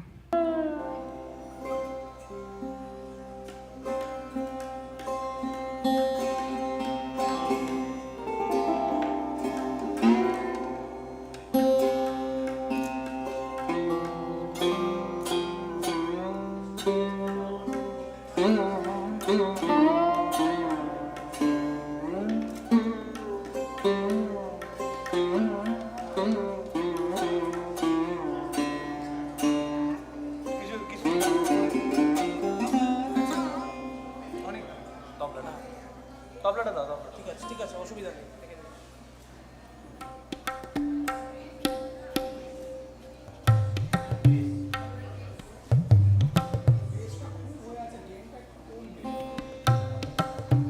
হাইস লাগবে,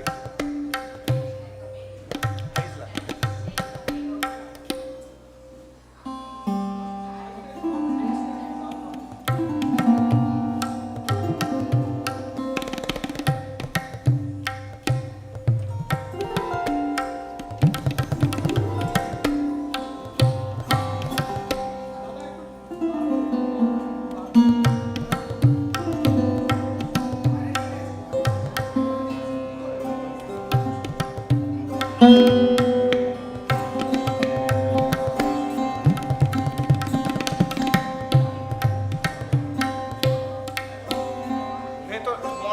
তবলা দাও।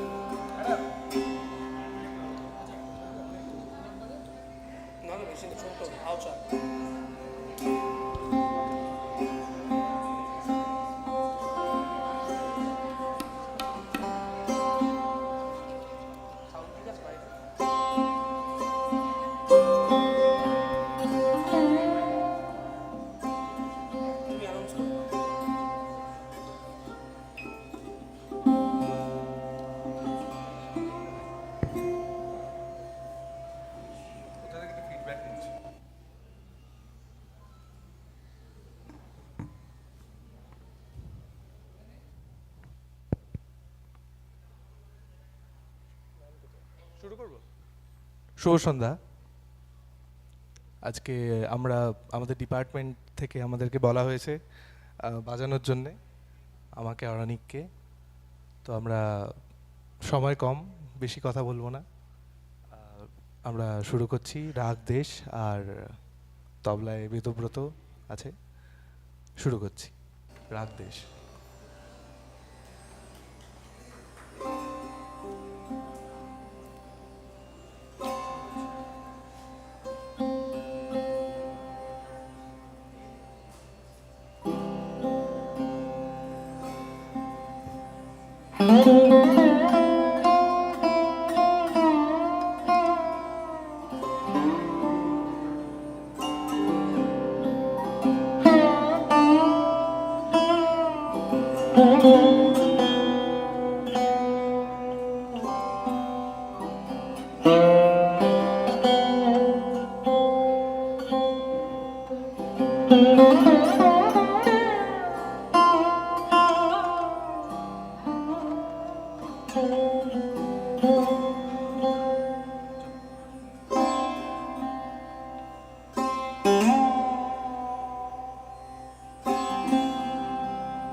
স্প্লেন্ডেড, ওয়ান্ডারফুল পারফরমেন্স, অত্যন্ত সুন্দর একটি পারফরমেন্স। আমাদের ধন্যবাদ জানাবার ভাষা নেই, আমাদেরই বাচ্চারা করেছে। মিউজিকোলজি ডিপার্টমেন্টের দুই স্টুডেন্ট যারা আমাদের ভালো শিল্পী, আগামী দিনে যারা উঠে আসবে অত্যন্ত ভালো শিল্পী হিসেবে, তাদের মধ্যে স্বর্ণেন্দু মণ্ডল, আপনারা জানেন অত্যন্ত মানে আগামী প্রতিভা বলতে পারি আমরা, অত্যন্ত ভালো শিল্পী। এবং আমাদের অনেক রয়েছে তার সাথে, দুই দুই লিটল স্টার আমি বলি আদর করে, দুই লিটল স্টার আমাদের মিউজিকোলজি ছোট্ট ডিপার্টমেন্টের দুই ছোট লিটল স্টার। এবং তারা আগামী দিনে অনেক বড় হবে এই আশা রাখি, আপনারা আশীর্বাদ জানাবেন এই আশা রেখে। আমাদের শেষ প্রোগ্রামটি কিন্তু আমরা ওই জন্য মিউজিকোলজি ডিপার্টমেন্টের সঙ্গীতবিদ্যা বিভাগের ছাত্রছাত্রীদের দিয়ে আমরা মানে করাচ্ছি, এবং আমরা তাদের প্রতিভার যে একটা উন্মেষ ঘটুক এই আশা নিয়ে এই প্রোগ্রাম মানে আমরা এগিয়ে এসেছি এই প্রোগ্রামের আয়োজনে। যন্ত্রসঙ্গীত বিভাগের বেদব্রত, তাকেও আমাদের অসংখ্য ধন্যবাদ, মানে যেভাবে তিনি সঙ্গত করেছেন আমাদের ধন্যবাদ জানানোর ভাষা নেই। সকলে করতালি দিয়ে তাকে ধন্যবাদ জানাচ্ছেন, স্বাগত জানাচ্ছেন। এরপরের আমাদের প্রোগ্রাম রয়েছে, আমাদের আরও দুই স্কলার, তারা বাঁশির প্রোগ্রাম করবেন। ভারতীয় শাস্ত্রীয় সঙ্গীতে বাঁশি একটি বিশেষ স্থানের অধিকারী এবং অত্যন্ত প্রাচীন বাদ্য, সব ক্ষেত্রে ক্লাসিক্যাল ফোক সব ক্ষেত্রেই তার বিচরণ। সেতারের অপূর্ব পরিবেশনার পর আমাদের থাকছে বাঁশি, শরদের অপূর্ব পরিবেশনের পর আমাদের থাকছে বাঁশি, মাফ করবেন। তো বাঁশিতে আমাদের যারা পরিবেশনে রয়েছেন তাদের মধ্যে রয়েছেন রোহন তারা, সঙ্গীতবিদ্যা বিভাগের পিএইচডি স্কলার রোহন তারা, এবং তাপস কুমার সর্দার, সঙ্গীতবিদ্যা বিভাগ পিএইচডি স্কলার। বাঁশির সুরমূর্ছনা, রাগাঞ্জলির পরবর্তী নিবেদন বাঁশি।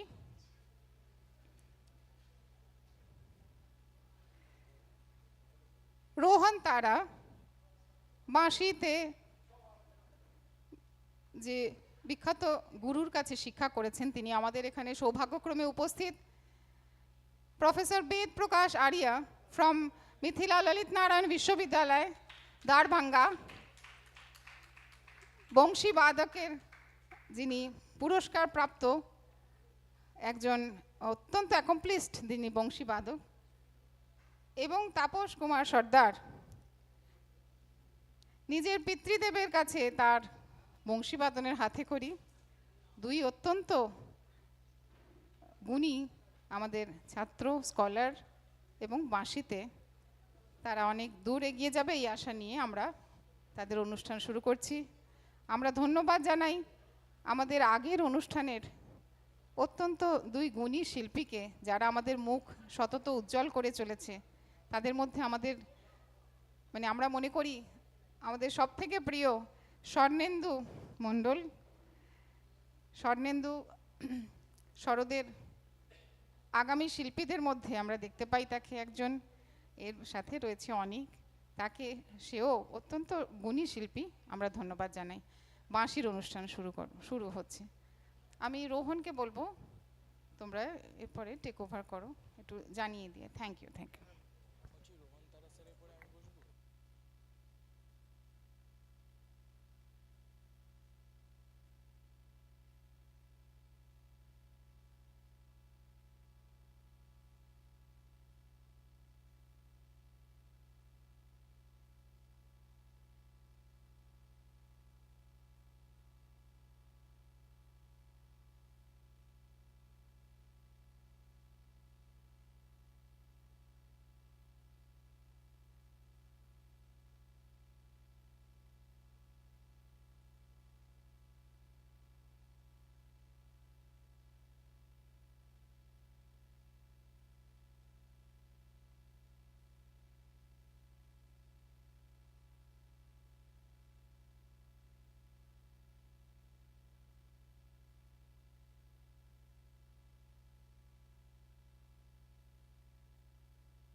फास्ट है दाउन এটা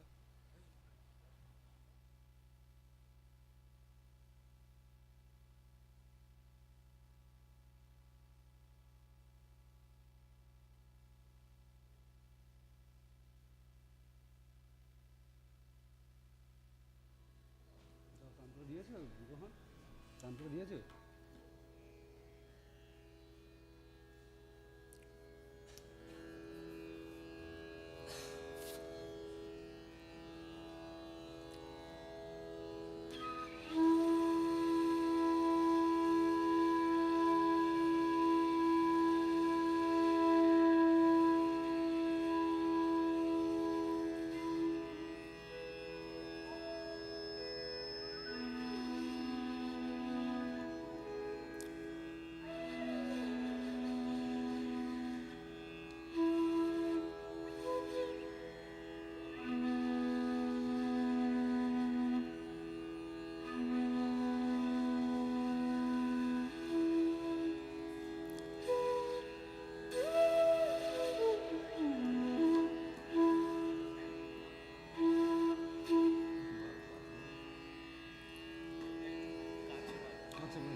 सभी गुरुजनों को हमारा नमस्कार।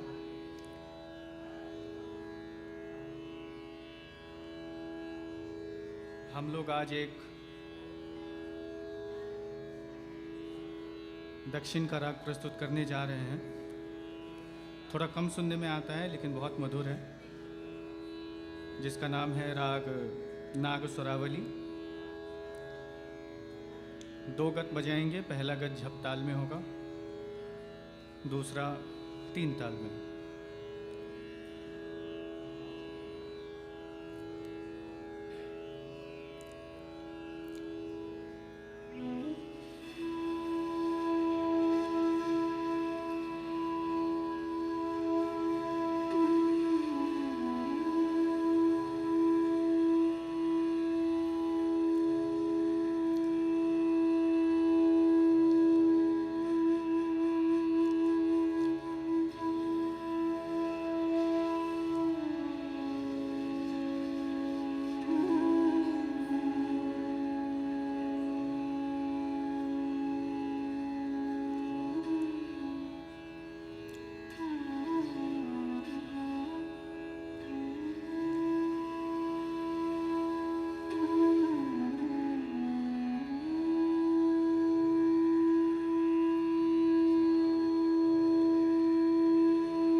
People are spellbound here. Really wonderful, wonderful performance. It's really amazing for this conference. The last performance of the conference is still left, but this is the most amazing one. Thank you so much. Thank you. আমরা ধন্যবাদ জানাই আমাদের দুই scholar Rohan তারা এবং তাপস কুমার সর্দার, দুই শিল্পী, দুই গুণী শিল্পী। তাদের সাথে রয়েছে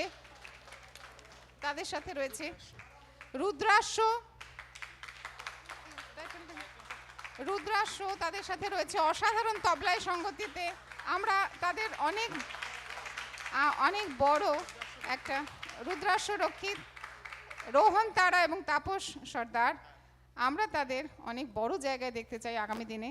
ধন্যবাদ জানিয়ে তাদের আমি বলবো যে একটু রুদ্রাস্যকে বিশেষ করে এবং আগের প্রোগ্রামে যে তবলা বাজিয়ে গেলেন, হ্যাঁ, বেদব্রত, এদের দুজনকে আমরা যেহেতু ওরা আমাদের বিভাগের বাইরে, তাদের দুজনের জন্য আমরা একটু ছোট্ট দুটি মেমেন্টো রেখেছি সম্বর্ধনার জন্য। রুদ্রাস্য এবং বেদব্রতকে আমি একটু আসতে অনুরোধ করি। আর একই সাথে আমি অনুরোধ করব আমাদের সাক্ষ্য চক্রবর্তী, আমাদেরই বিভাগের ছাত্র, তার লাস্ট পারফরমেন্স আমাদের আজকে, তার খুব একান্ত ইচ্ছা সে একটু তিন তাল বাজায়, তো সেও খুব গুণী শিল্পী। সাক্ষ্যর 10 মিনিটের পারফরমেন্স দিয়ে আমরা শেষ করব।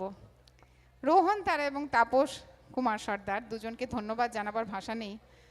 এত ছোট বয়সেই আমি দেখছি আমাদের স্বর্ণেন্দু, আমাদের অনিক, রোহন এবং তাপস, চারজন গুণী শিল্পী আমাদের বিভাগকে গৌরবান্বিত করেছে। Thank you so much.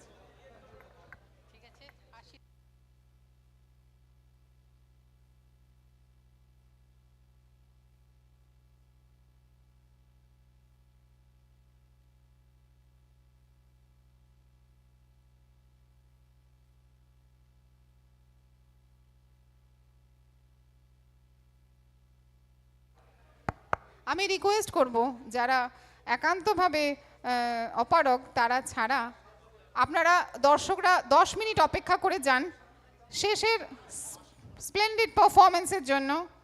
একটি সত্যি অত্যন্ত গুণী ছাত্র আমাদের সাক্ষ্য, সে অনেক প্রতিবন্ধকতা কাটিয়ে আমাদের এই শিল্প জগতে একটি স্থান তৈরি করেছে। তার অনুষ্ঠান আমরা যেন সকলে একটু আগ্রহের সাথে শুনি। 10 মিনিটের পারফরমেন্স সে করবে, একটি ছোট্ট পারফরমেন্স, 3 তাল বাজাবে, তারপরে আমরা বিদায় নেব। এই 10 মিনিটের পেশেন্স, 10 মিনিটের ধৈর্য আমি আপনাদের থেকে আশা করি। সকলকে ধন্যবাদ। Thank you so much.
সাক্ষ্য তার তবলা বাদনের জন্য প্রস্তুত। আমরা ছোট্ট এই সময়ের মধ্যে আমরা একটু অনুরোধ করছি আমাদের মৃন্ময় স্যার, যেহেতু তিনি একটি সেশনে চেয়ার করেছেন, স্যার আপনার জন্য আমাদের একটা খুব ছোট্ট একটি মেমেন্টো রয়েছে, একটি সম্বর্ধনা। আপনি যদি অনুমতি করেন তাহলে আমরা আপনাকে দিতে পারি। আর একটা হচ্ছে যে আমাদের যে দুই গুণী তবলা সঙ্গতে যারা ছিলেন, দুই ছাত্র আমাদের, তাদেরকে আমরা বিশেষ কিছু তাদের জন্য করতে পারিনি। আমরা ছোট্ট করে একটি মেমেন্টো তাদের দেবো, একটি ব্যাগ দেবো। আমরা তাদেরকে একটু আহ্বান করছি, সামনে আসুন। দেবাশিস বাবু স্যার একটু আসুন স্যার। আপনি মৃন্ময় বাবুকে এবং আমাদের দুই যে তবলার সঙ্গতে ছিলেন দুই ছাত্রকে আমরা একটু ডেকে নিচ্ছি। রুদ্রাক্ষ আর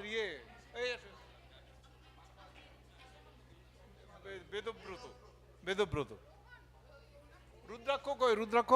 রৌদ্রাক্ষ এই তো রৌদ্রাক্ষ কই? হ্যাঁ, বেদব্রত। নির্ময় স্যার, ডক্টর নির্ময় রায়। বেদব্রত এসো এদিকে। এই তো বেদব্রত আছে। রুদ্রাক্ষ কই?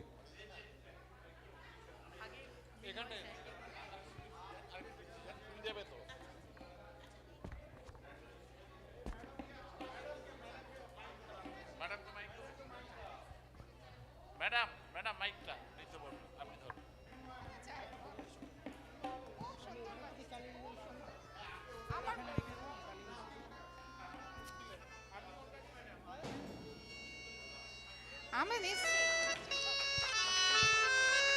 আমাদের মৃন্ময় বাবুকে সম্বর্ধনা জানাই আমরা অত্যন্ত গর্বিত।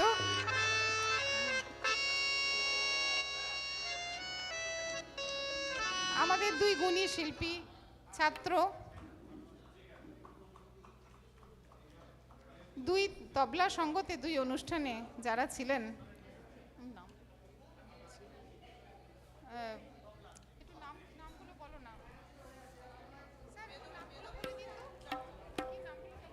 বেদব্রত।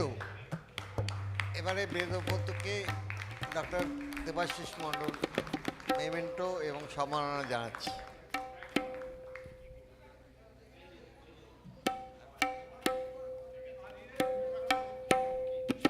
এবারে আমাদেরই প্রিয় ছাত্র রুদ্রাক্ষ রক্ষিতকে ডক্টর দেবাশিস মণ্ডল সম্মাননা জ্ঞাপন করছে।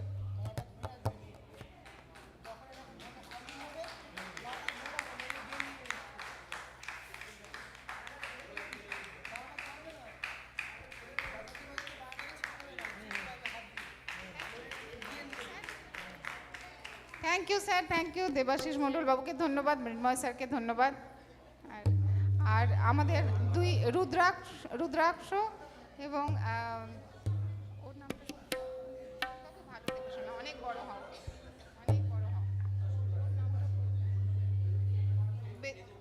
বেদব্রত এবং রুদ্রাক্ষ দুই আমাদের সঙ্গতে দুই গুণী শিল্পীকে আমরা ধন্যবাদ জানাই।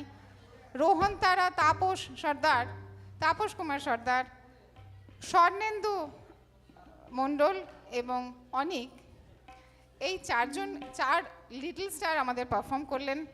আর এক লিটল স্টার স্টেজে রয়েছেন, আমরা শুনে নেব 10 মিনিটের 3 তাল। সাক্ষ্য চক্রবর্তী আনন্দ বাদন।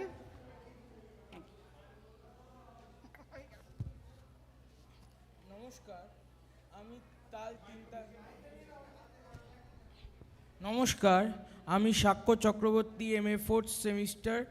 আমি তবলায় তাল 3 তাল, একটি কায়দা, একটি রেলা, একটি টুকরা, একটি চক্রধার বাজিয়ে শেষ করছি।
टुकड़ा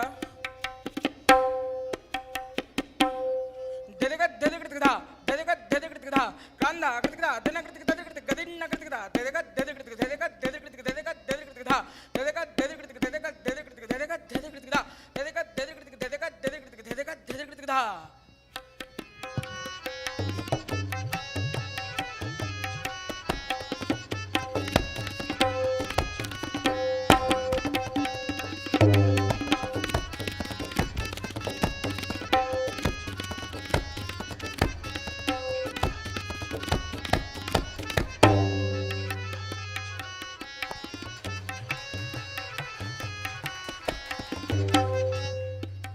टुकड़ा देदेगदा कदा के दिन नगद कदा की तरह न धातु न कहते टे कद देदेगदा कद देदेगदा कद देदेगदा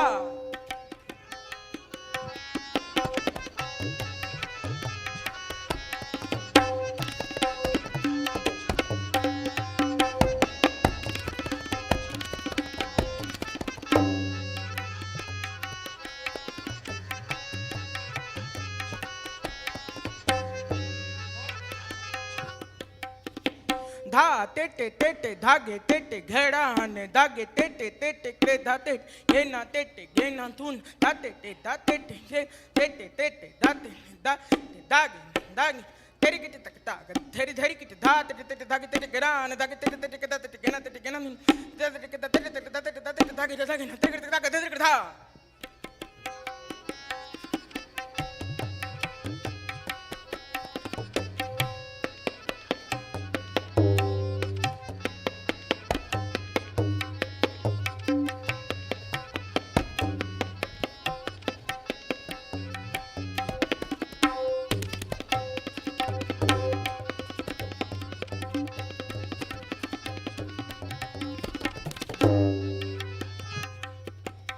चौकीदार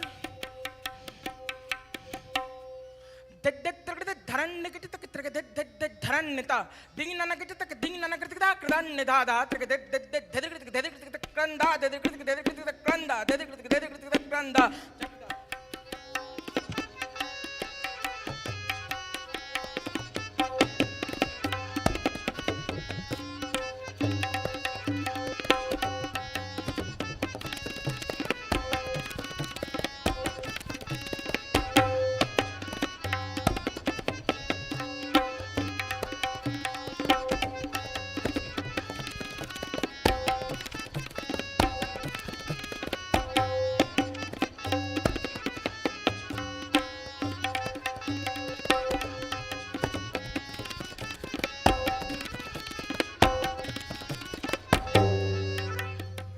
চক্রধার দিন দিন নারে নারে তাকিতে তাকিতে ধাচকে দেটে গেরে নাকে দেনে নানা তা তেদের কৃতিকে তাদের কৃতিকে তাদের কৃতিকে গ্রন্থা তেদের কৃতিকে তাদের কৃতিকে তাদের কৃতিকে গ্রন্থা তেদের কৃতিকে তাদের কৃতিকে তাদের কৃতিকে গ্রন্থা উস্তাদ ফিরোজ খান সাহেব